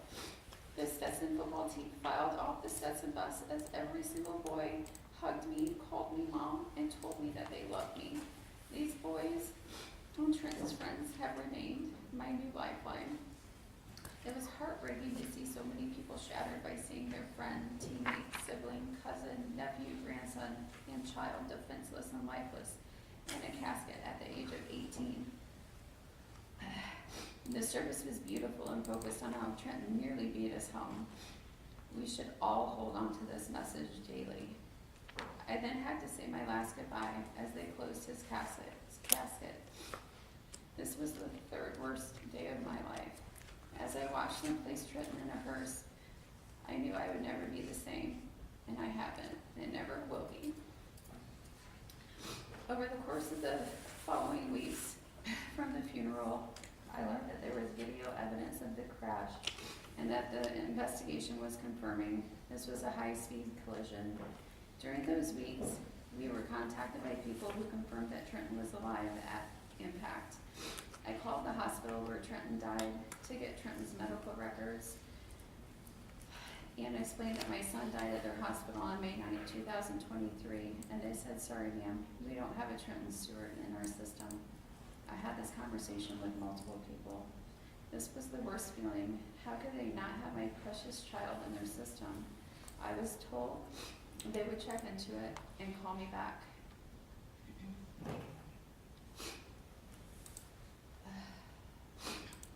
I quickly found Trenton's personal items that were in a bag from the hospital from the night of the collision that I hadn't opened and I never wanted to.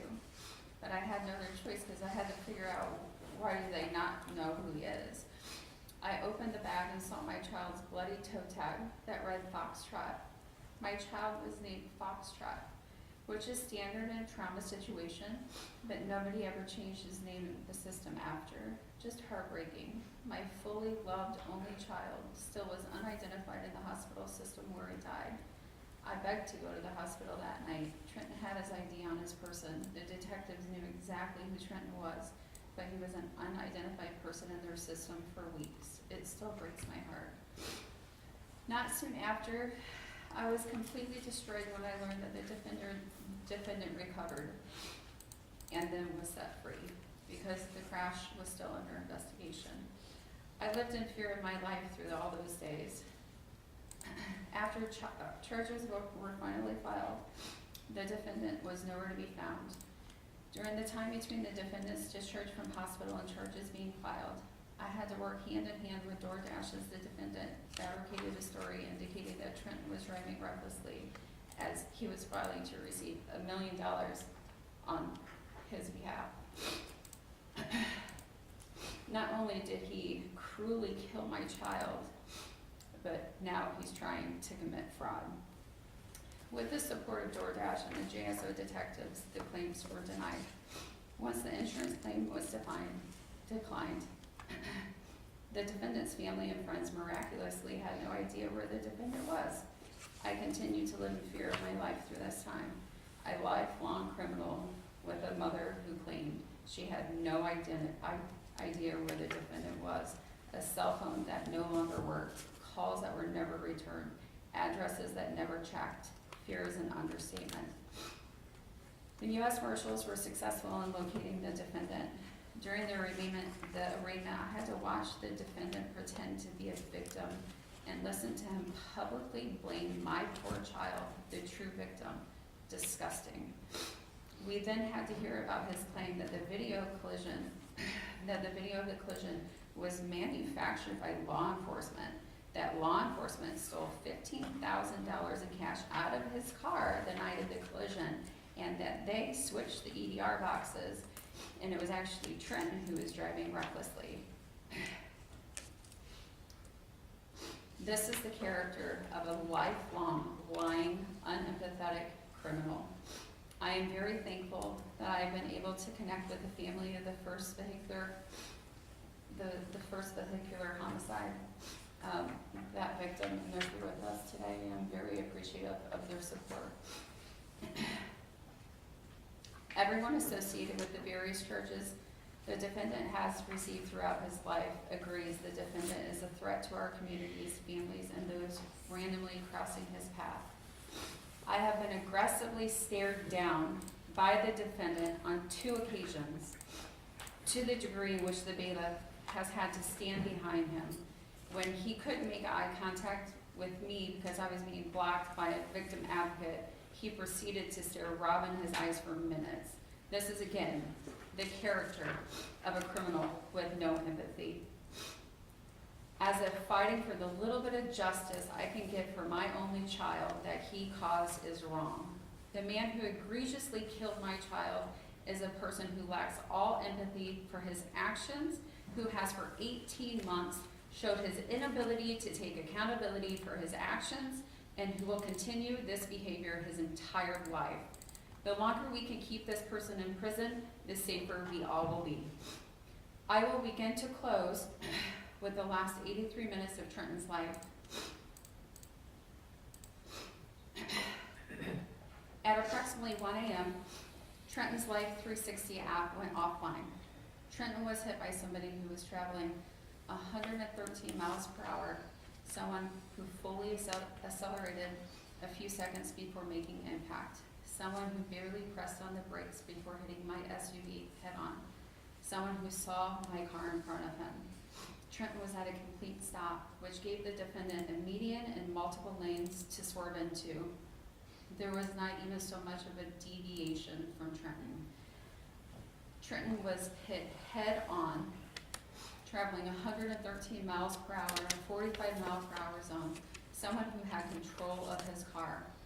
After impact, as many of you saw today, my child begged for help as he was trapped in my car. He communicated that he was in pain and kept asking for help. My child suffered 13 reportable injuries on his autopsy, 9 of which were critical and fatal in nature. I know exactly how much Trenton's brain and organs weighed as the examiner conducted his examination. I know exactly when Trenton became combative as his systems were shutting down. I know exactly when they cracked his chest and massaged his heart to try to save his life. Trenton tried to fight through 9 critical, fatal injuries as he begged for his life. What we are fighting for today is not true justice for Trenton and the countless others the defendant has hurt throughout his life. In summary of his injuries, I will not use the clinical terminology because I'm not a clinician. Number 1, blood accumulation in the tissue or scalp and skull. 2, bleeding between brain and tissue covering the brain, generally caused by a blood vessel that burst. Ligaments of the skull base being separated from the spinal column. A crushed spinal cord with some tissue spared. Fatal injury to the blood vessels and the blood vessels that supply blood to the small and large intestines. Blood accumulation in the inner lining of the abdominal wall and the internal organs. Deep cuts and tears of blood vessels in his pelvis. Hemorrhaging excessively within the pelvis. Not to mention the abrasions to several parts of his body and a shattered arm. Could you imagine if this was your child? Up to 12 years in prison is not true justice for Trenton. It's a slap in the face. But I appreciate it's the best that we can do at this point. The average life expectancy of a healthy male is 74.8 years. That's 56 years he stole from Trenton and our family. Up to 12 years in prison is not true justice. A lifetime would be more appropriate. While I don't want to, as a mom, I can only imagine how scary this must have been for Trenton, who was completely defenseless. I can only imagine how hard he fought, how scary it must have been when he was trapped in my SUV, asking for help over and over again. Our child suffered 83 minutes as he fought for his life. Our child deserved to live and be safe that night. Our child at the age of 18 had to die with only strangers around him. We never had the opportunity to say goodbye. Trenton was literally everything you could have ever dreamed of, and the defendant stole it all. Our lives are altered forever. Our family has received a lifelong sentence of suffering and the greatest loss of a person you could ever imagine, especially with these aggravated and preventable circumstances. I now struggle to attend football games, which was always my happy place since he played since he was 7 years old. I will never see my sweet boy graduate from college. We'll never see him get married. We'll never see him be a dad as he always wanted to be. We'll never see him be the coach that he wanted to be. And I will never have grandbabies. My house is completely empty and will be every single moment of my life and through every single milestone my child deserved to have and that I deserve to witness. The defendant stole my entire universe. Trenton is my only child, my parents' only grandchild, the only person to carry on the Stewart name, and my DNA ends here. I am now a childless mom who will never be given an opportunity to have a family. Being a mom was all I ever wanted in life, and it was ripped away from me. 113 miles per hour in a 45 mile per hour zone, no attempt to avoid the collision, and absolutely no remorse since. I consider that to be more than vehicular homicide. We will never really know why the defendant made the choice to continue with his reckless, careless, and aggressive choices that night. Honorable Judge, I beg you to please exercise your ability to provide the max sentence to the defendant. I also plead for you to ensure the defendant is never able to drive again. These measures will help keep our community safe. While I wish no harm on the defendant, I do, without a doubt, wish him the eternal sentence he deserves. In closing, while I didn't think it was possible to survive the nearly impossible circumstances that we have had to endure, as you saw today, I am surviving. I am now dedicated to raising awareness about Trenton and the change that needs to happen. It is a constant reminder that no matter how hard you try, the light will always outshine the darkness. Trenton's legacy and the Trenton Stewart Foundation will be sure that that will continue for the rest of existence. We will continue to fight for change, justice, and invest back in our communities as Trenton would want us to. We miss you, T-Man. Quitting is not an option. Thank you so much. Thank you. All right, we're going to take a recess before I hear from Mr. Monteagudo. I want to say a couple things about restitution, so maybe we can get this resolved all at one time. Obviously, I'll be ordering restitution, required by law to order restitution. There's The request for restitution is based on repayment of a loan. There's a couple of cases that are very clear that I can't base it upon repayment value. I have to base it upon fair market value. Sometimes fair market value is very similar to repayment value. Sometimes it's more, sometimes it's less. It's very easy for the owner of property to establish fair market value. It just has to be based upon, something factual. I'm going to, during recess, maybe you and Mr. Fletcher can talk and you can come to a stipulation about what fair market value is. Alternatively, I can always reserve jurisdiction to determine that at a later time. It's what I want to make sure that I avoid is having to bring you, if I order restitution on an improper basis, having to bring you back here for another hearing, or, I have no idea what assets Mr. Monteagudo has. It may be possible, obviously we know he's going to prison. It may be possible for you to recover some of that during prison. I'd hate for you to recover some of it and have to give it back or I did something legally incorrect. So y'all talk about fair market value. And we'll take a 15-minute recess. Yes, sir. We'll be back at, let's just do a little less than 50 minutes. We'll be back at 11:40, and then I'll hear from Mr. Monteagudo, and we'll go from there.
of order.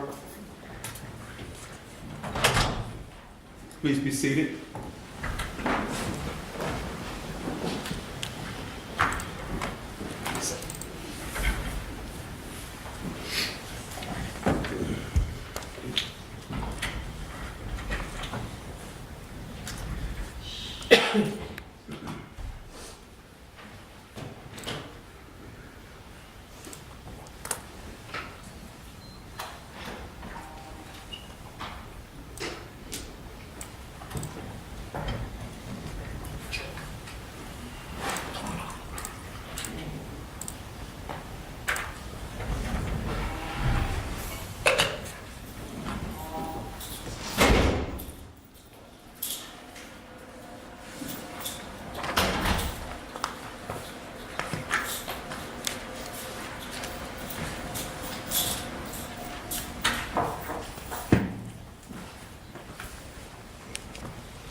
Mr. Fletcher, ready to proceed? Yes, Judge, as to restitution amount, we're just going to stipulate. I'm sorry. We're going to stipulate the amount provided by the state. Okay, let me inquire of Mr. Monteagudo. Mr. Monteagudo, do you agree that that's a fair and appropriate amount of restitution? What was that amount, sir? Yes, yes. Okay, all right. You'll provide an order at your convenience, Mr. Callahan. Yes, sir. All right, and Mr. Monteagudo is going to read the letters, is that right, Mr. Fletcher? He is, Judge. Okay. So you would like to allocate through the... Sure, I'll take this as an unsworn allocution. Do you want him up here? Or do you want him here? Yes. Have him come on up to the podium.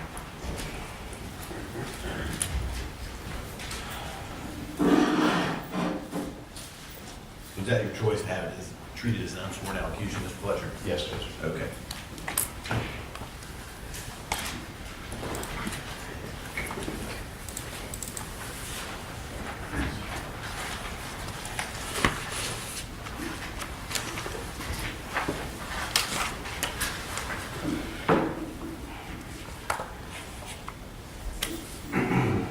Your Honor, I have written numerous letters. Among the numerous letters that I have written, I chose 2 of them today to the courtroom. One addresses Mrs. Trenton and the family, and one is more of details for the courts. Good morning, everyone. Before I begin to say anything, I would like to give my condolences to the Trenton family and specifically address Ms. Trenton and Mr. Trenton. I am very saddened and broken about this terrible accident that brought us all here today, and I am extremely sorry for your loss. I wrote this letter for closure and a better understanding of what happened the night your son passed. I'm the only person that was present at the exact time of the accident. As I am in the presence of the Honorable Judge Brandon, I would like to explain a bit more before I share exact details of the night of May 9th, 2023. My name is Ariel Isaac Monteagudo. My friends call me Isaac. My father was in the United States Navy, and I was constantly between Miami and Jacksonville. A few years ago, my father passed of COVID. Being the only child, it was my obligation to help my mother, Patricia Monteagudo, which led me to travel and work in many states. I installed frameless showers, glass partitions, glass curtain walls, and doors, in which a lot of caution is needed. I operate various different machinery, which makes me feel very hurt and saddened because I failed when it came to driving my own vehicle. On May 7th, 2023, I was finishing an estimate in Orlando, Florida.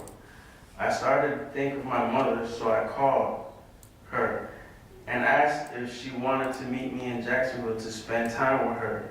Since my dad passed, we had not been in Jacksonville, which was our home city. We enjoyed the common places we used to dine in and visited friends. On the 8th of May, we started to head home to Miami. I was following my mother, and we separated as she jumped on I-95. I did not get on because I needed gas. I went over to the other side of the overpass and did not see a gas station. I made a U-turn. I went to the light, made a left turn, and ran out of gas as I was turning, leaving me sideways on the road. There were a lot of options at this point, but it boiled down to two. Leave my car and walk and get gas, or push my vehicle. Before the trip, I put my phone on the charger in my mother's car, which, when I think about it, is very ironic because I would have just called my mom to help me. I will always wonder many things about this night. Wonder why everything was so perfectly wrong to the very second. I am a believer and I ask God a lot of questions, especially about this night. I decided to push my vehicle. I straightened it out so it wouldn't block both lanes. I got tired, so I sat in my vehicle hoping someone would pass by to help, but there was no cars in sight. About 20 minutes later, I continued to push my vehicle, in which it was sloping down, making it not as hard to push. But I once again grew tired and sat inside. Yet this time, it appears that the little bit of gas left had went towards the front of the tank, because as I was sitting in the car, I pressed on the push start and my vehicle started. Immediately, I pressed on the gas to hurry to get to the gas station. However, at this very moment, between looking at the dashboard and looking forward in the lane I was in, I and Mr. Trenton collided the front corners, making my vehicle catch fire, and his flip on the opposite side of the road. The following minutes are very horrific and traumatizing. My car was on fire and I could not get out. I had no strength. My head was bleeding, my ribs were broken, my hip and my ankle as well. I started praying as the door was stuck when I pulled the handle. I then began hitting it with my shoulder and I fell out the car. At a distance, I heard Mr. Trenton saying, "Get me out of here." I tried to stand, but my bone was sticking out of my leg. So I started crawling to Mr. Trenton's car and laid there talking to him, telling him help was on the way. I asked him if he could move and he told me he was stuck. We both wondered why it was taking so long for help to come. I told him I was going to try and open the back of his car to see if I could somehow help, but as I crawled back there, I felt very dizzy, confused, and could not see. I started to pray very loudly, screaming the name of Jesus, as if I was going to die, in which I did for 8 minutes. And I was brought back to life. At the hospital, I was put on life support and was out for a while. My memory hasn't been the best due to a brain bleed in my head. I do remember waking up and asking about the other driver. When my mom told me what happened, I started crying for days and still cry about Mr. Trent's passing. To conclude, I have failed 2 women, my mother and Mr. Trent's mom. Please forgive me for not making better decisions that night. I pray God helps us through this terrible time that has caused so much pain. That was towards the course. I wrote another letter.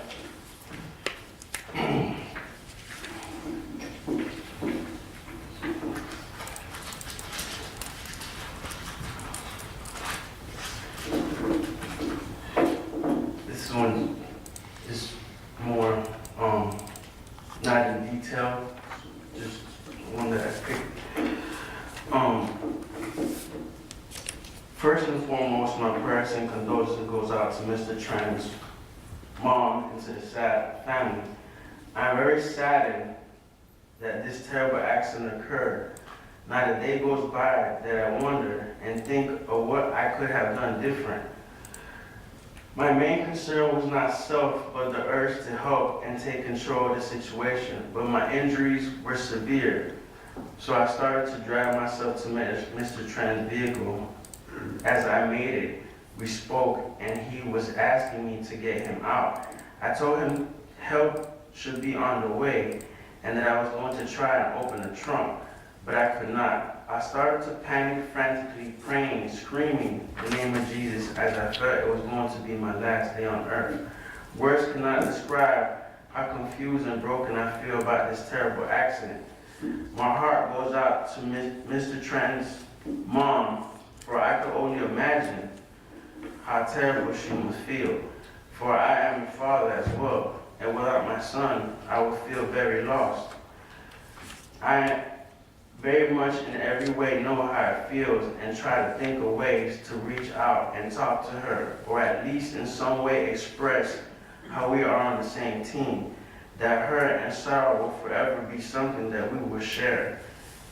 Yet I also know that God's timing is perfect, and through him we shall all find peace and help to move past this traumatic accident.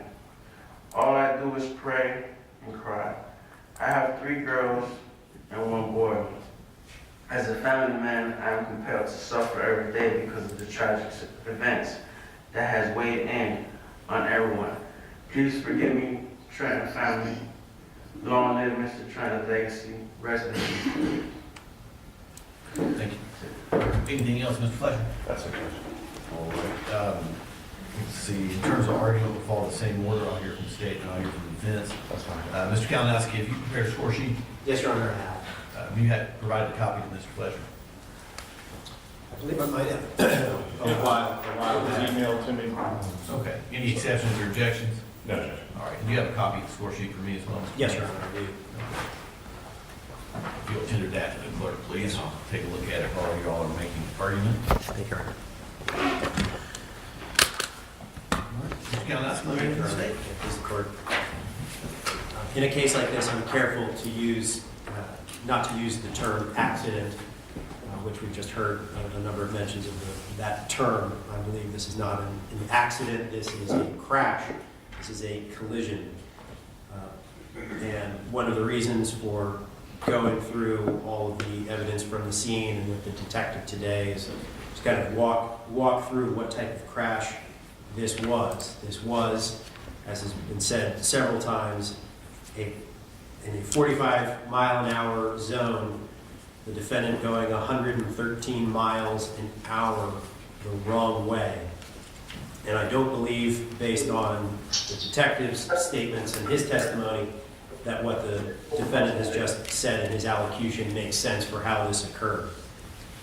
This is not something, when these cases are investigated and prosecuted, we certainly discuss and talk about whether this is something that maybe it is possible that the defendant just got turned around and was confused. But this is the type of area that is well lit. It is well marked. There is a median that separates the eastbound and the westbound lanes. It is clear when somebody is going the correct or the incorrect way down this road. If someone were to have gotten off the interstate and made an incorrect turn, that might have made sense. Everyone on the Zoom feed needs to mute your phone. Make sure that it's doing, even if you think you're on mute, double check it. Make sure that you are. You all may not have been able to hear me. Make sure that you mute your phone if you're on the Zoom feed. Double check to ensure that it's on mute. We have someone, once again, not on mute. Sorry about the interruption. Go ahead. Thank you, Your Honor. Someone who had just gotten off the interstate, going southbound and making perhaps an erroneous turn and going the wrong way. That would not make sense. There's no way a person doing that could have gotten up to 113 miles an hour and then have another 5 seconds of recorded data before this crash. So wherever this driving by the defendant started had to be further east than that, and best case scenario was a mistake made going northbound and getting off of 95 onto the interstate. If the defendant is correct that he was not on 95, then certainly it did occur further east than that. There are traffic lights that would tell a person if they were going the wrong way. There are medians, there are signage, there is signage that would tell a person that they were going the wrong way. All of these things would go against a person making some sort of honest mistake while on the road.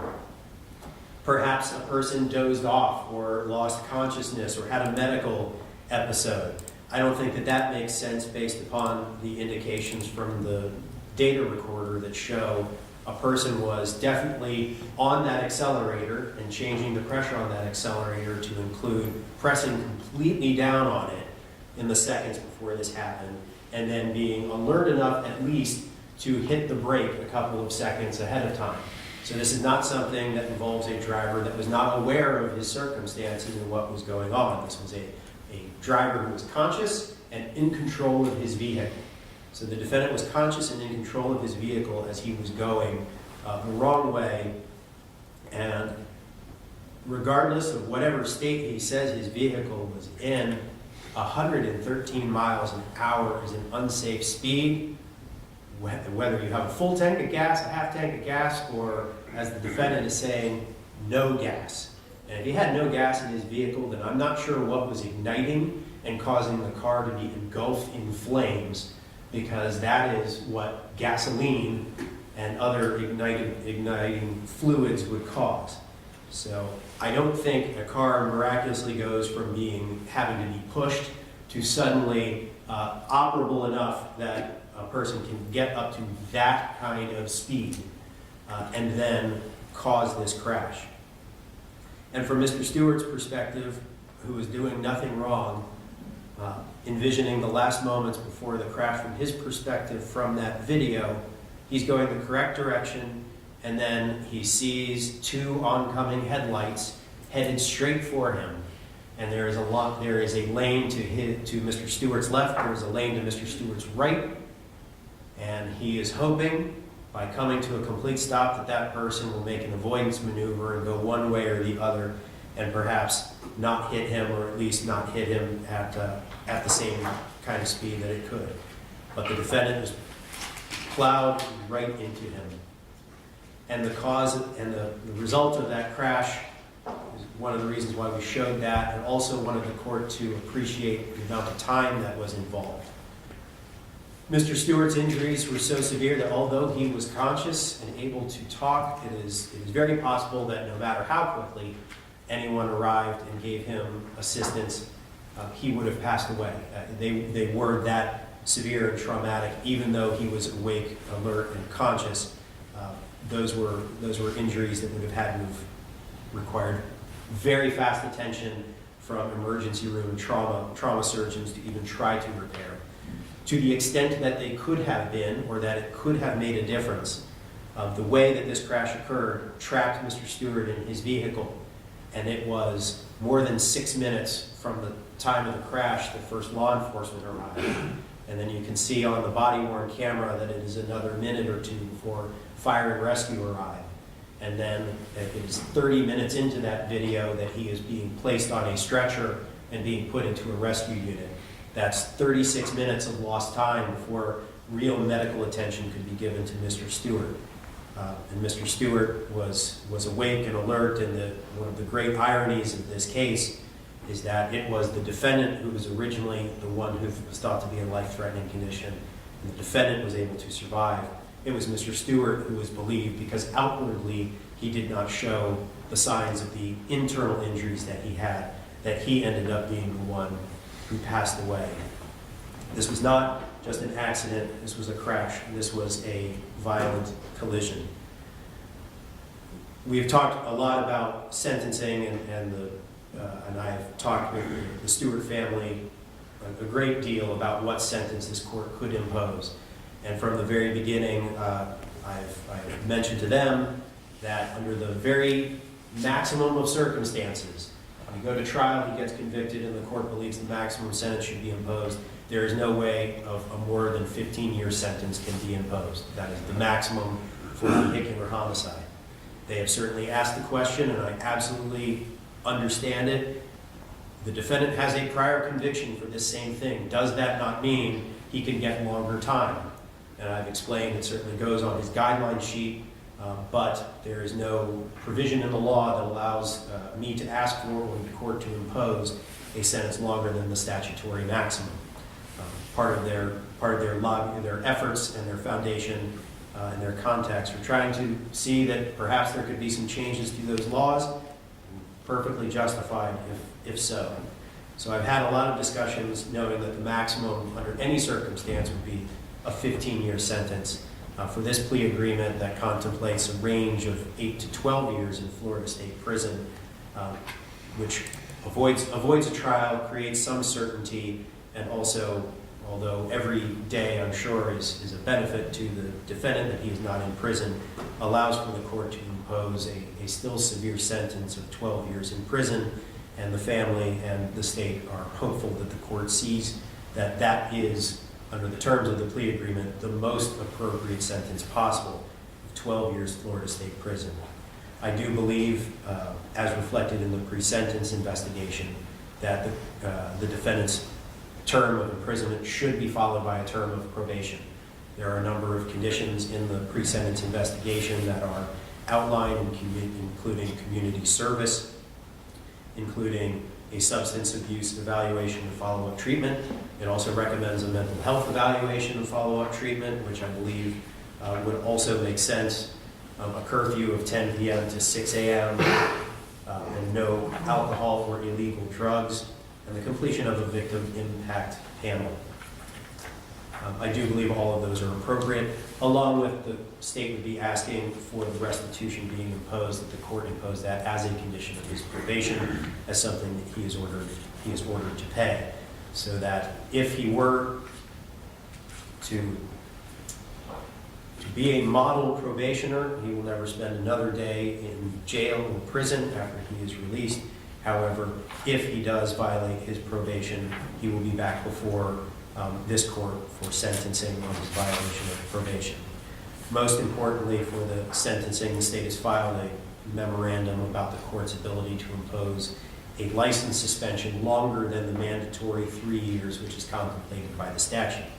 The statute says that a three-year driver's license suspension is a minimum sentence, but allows the court to go above that. And there are specific provisions that explain what sorts of things the court should look at and filing for imposing a longer suspension than the 3 years. I believe that is clearly met in this case, both for the type of loss and type of crash that this was, the defendant's driving history, which does include the prior vehicular homicide. I think that is a relevant consideration for the court to impose a driver's license suspension for life. Mr. Stewart's, or I'm sorry, Mr. Monteagudo's adult criminal history since getting out of prison has been not flawless, certainly. He has had his run-ins in the law, but it is clear that the most serious crimes that he has committed have been involving vehicles.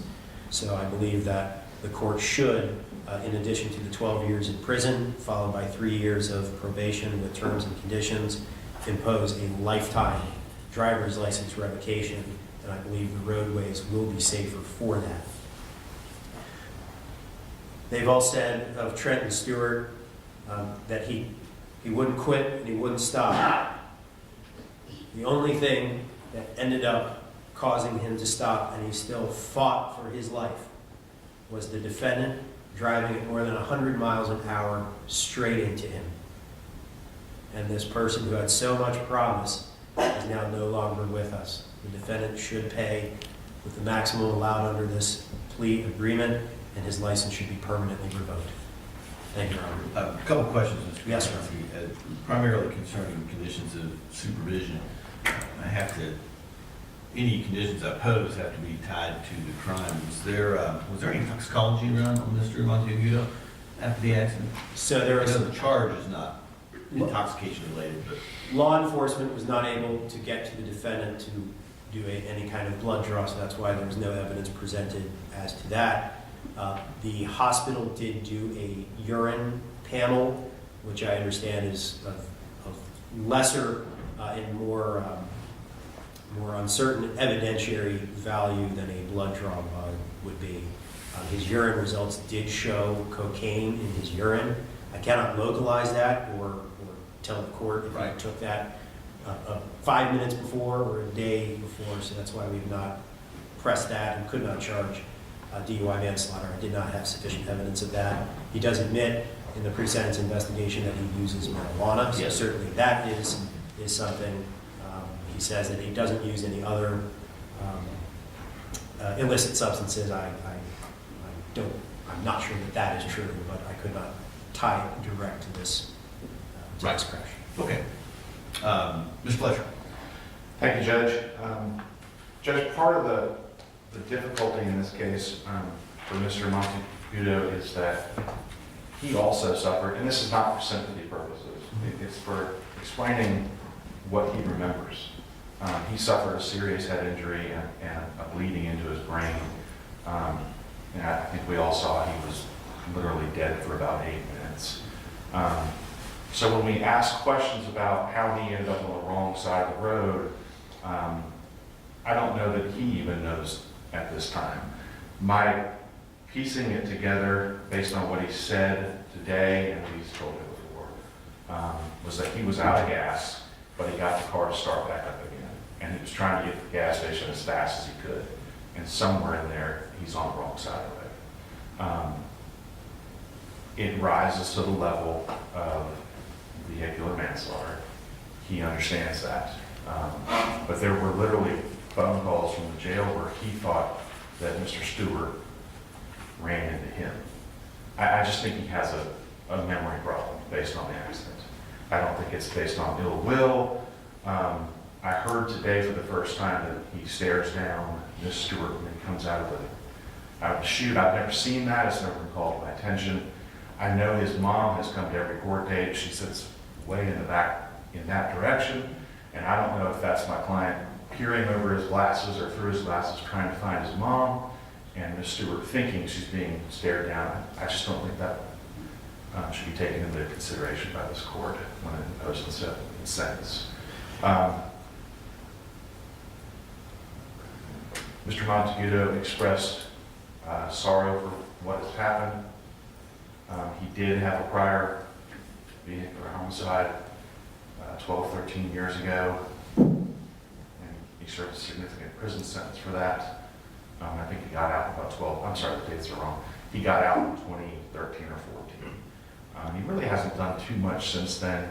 He was gainfully employed, he was a glass installer, and he was working hard, he was supporting his family.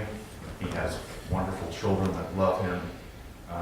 This plea negotiation calls for a range between 8 and 12 years of imprisonment, and I would ask that the court take into account that I don't think that Mr. Monteagudo woke up that morning and said, I'm going to go and commit a serious mistake and take somebody's life. He did not take that person's life intentionally. The steps he took, getting to the speed he got to, being in the wrong lane, that I cannot explain away, but it led to him taking somebody's life. But I'd ask that the court show some mercy on him. He has pled guilty to avoid the trial and all of its ramifications. And as the state says, it provides certainty for everybody. So I would ask that the court, on the imprisonment side, give him a sentence towards the lower end of that range. Thank you. Okay. Let me see if I have any questions for you, Mr. Fletcher. I don't think so. Any rebuttal? No, Your Honor. Okay. Let me just, Officer Call. Might be different. Good afternoon, Your Honor. This probation, Mr. Williams. Yes, so community supervision will be a component of my sentence. I just wanted to make sure that we have you on board. I also have one question for you. If I order community control with electronic monitoring, will a curfew be automatically part of that, or do I need to pronounce that as a special condition? Yes, you need to pronounce that as a special condition, the curfew. Okay. All right, so, Mr. Fletcher, I did have a question for you. What is the defendant's position on the state's motion to revoke license permanently? Judge, I'm going to leave that to the discretion of the court. Okay. So I'm gonna have Mr. Monteagudo come up, I'm gonna pronounce sentence, and then I'm gonna, he can have a seat. I'm gonna speak probably more extensively than I usually do about kind of my rationale behind the sentence and to the family and friends of Trenton.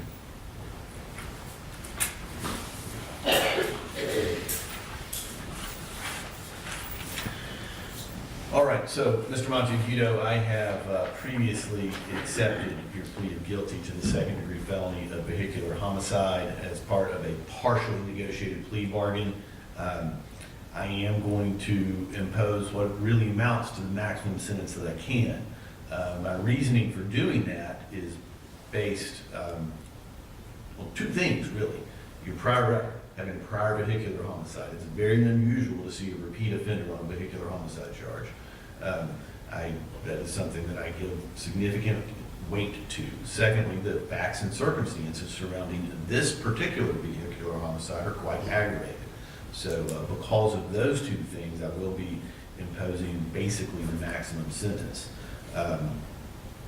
Obviously, we've got a lot of support for the victim here, a lot of outpouring, and I'm going to talk to you about why it's important that you did what you did today in a little bit. But frankly, if nobody had come and spoken, I would still be imposing the same sentence because of the prior record and the facts and circumstances of this crime. So I'm going to sentence you to 12 years in the Florida State Prison. You will have credit for 438 days time served. That 12 years is going to be followed by 3 years of community control with electronic monitoring. That community supervision is going to have a number of special conditions. Those special conditions are that you have a curfew from 10 p.m. to 6 a.m., that you undergo a mental health evaluation, plus any recommended follow-up treatment. You undergo a task evaluation, plus any recommended follow-up treatment. You may not drive. To any extent, restitution is unpaid at the end of your prison sentence. Payment of that restitution will be a condition of your community supervision. I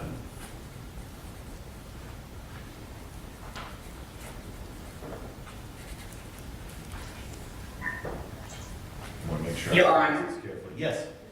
I'm sorry to interrupt. We only can do 2 years of community control. Oh, that's correct. Yes, that is, thank you. You're welcome. The reason we have you online. So let me modify that. You'll have 2 years of community control. Your third year of community supervision will be ordinary probation.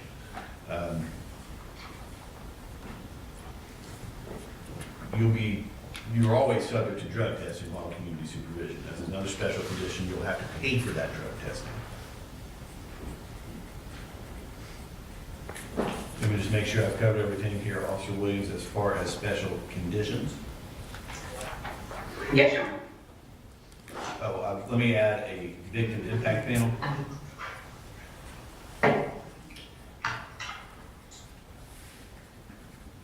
And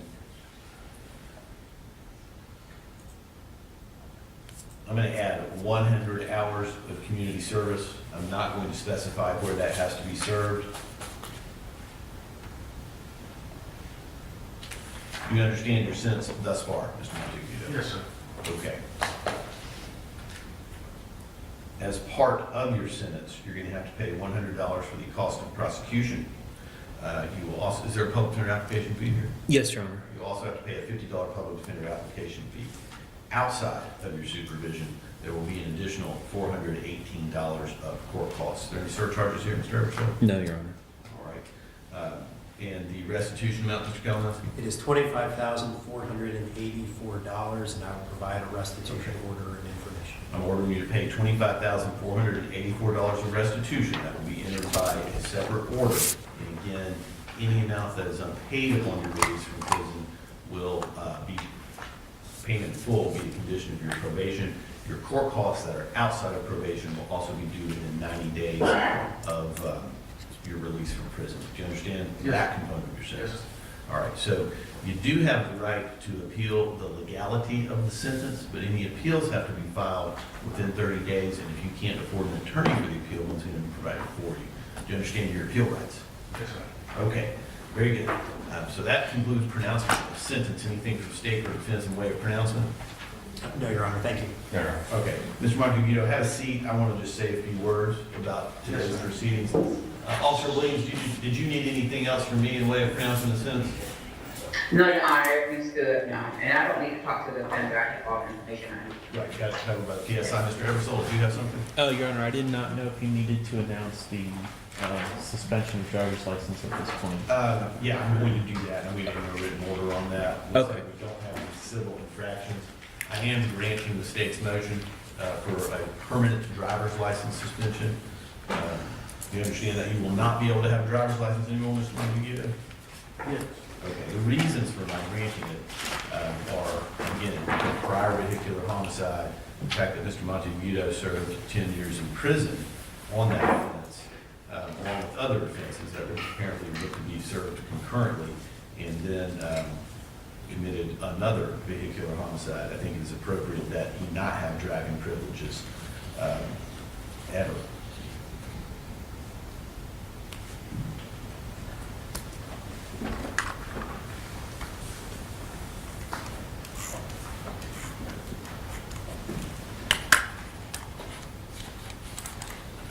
Okay, so first thing I want to do is thank everybody for coming out.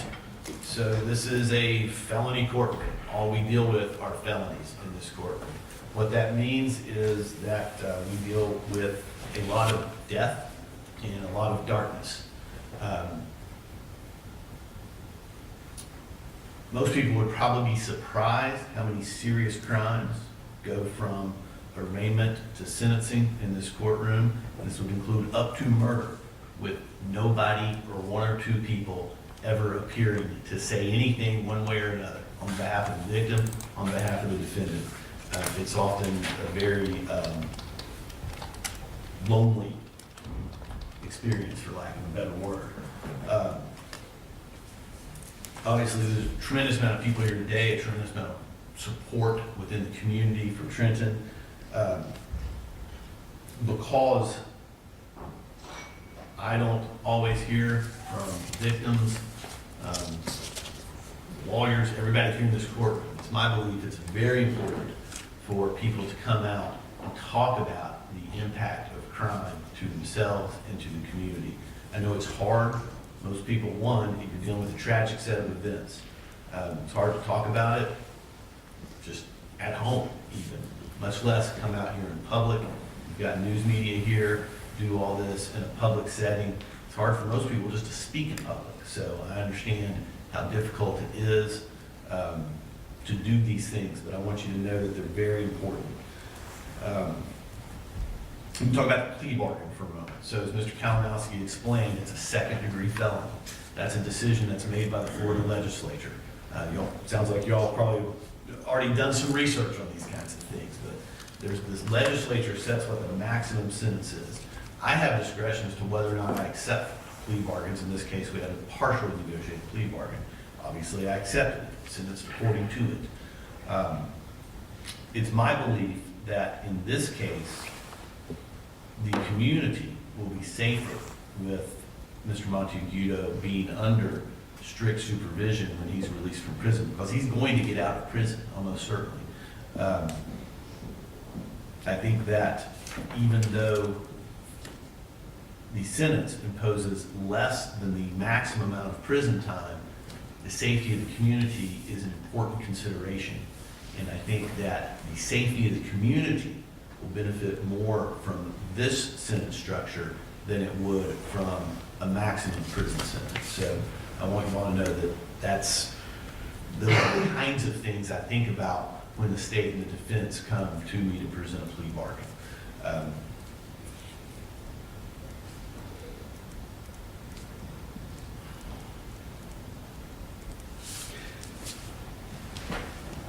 Vehicular homicides usually present the most difficult sentencings.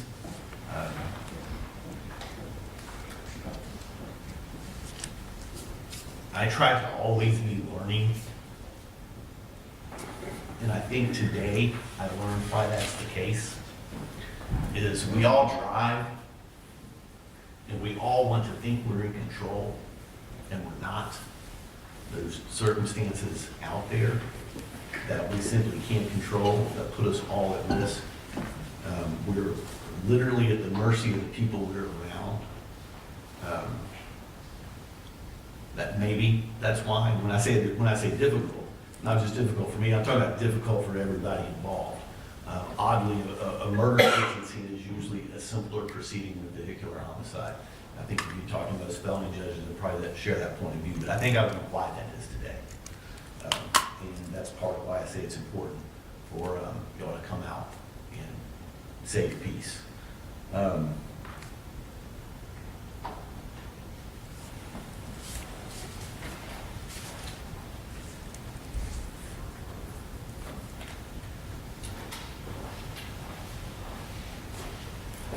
I keep a Bible on my bench, as do many judges.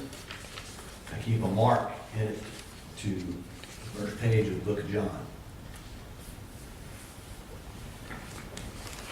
In John 1, verse 5 says, "The light shines in the darkness,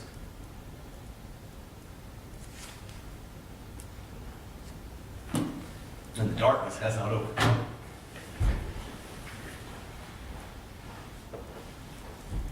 There's a reason I keep that mark there. All right, thank you all. Court is adjourned.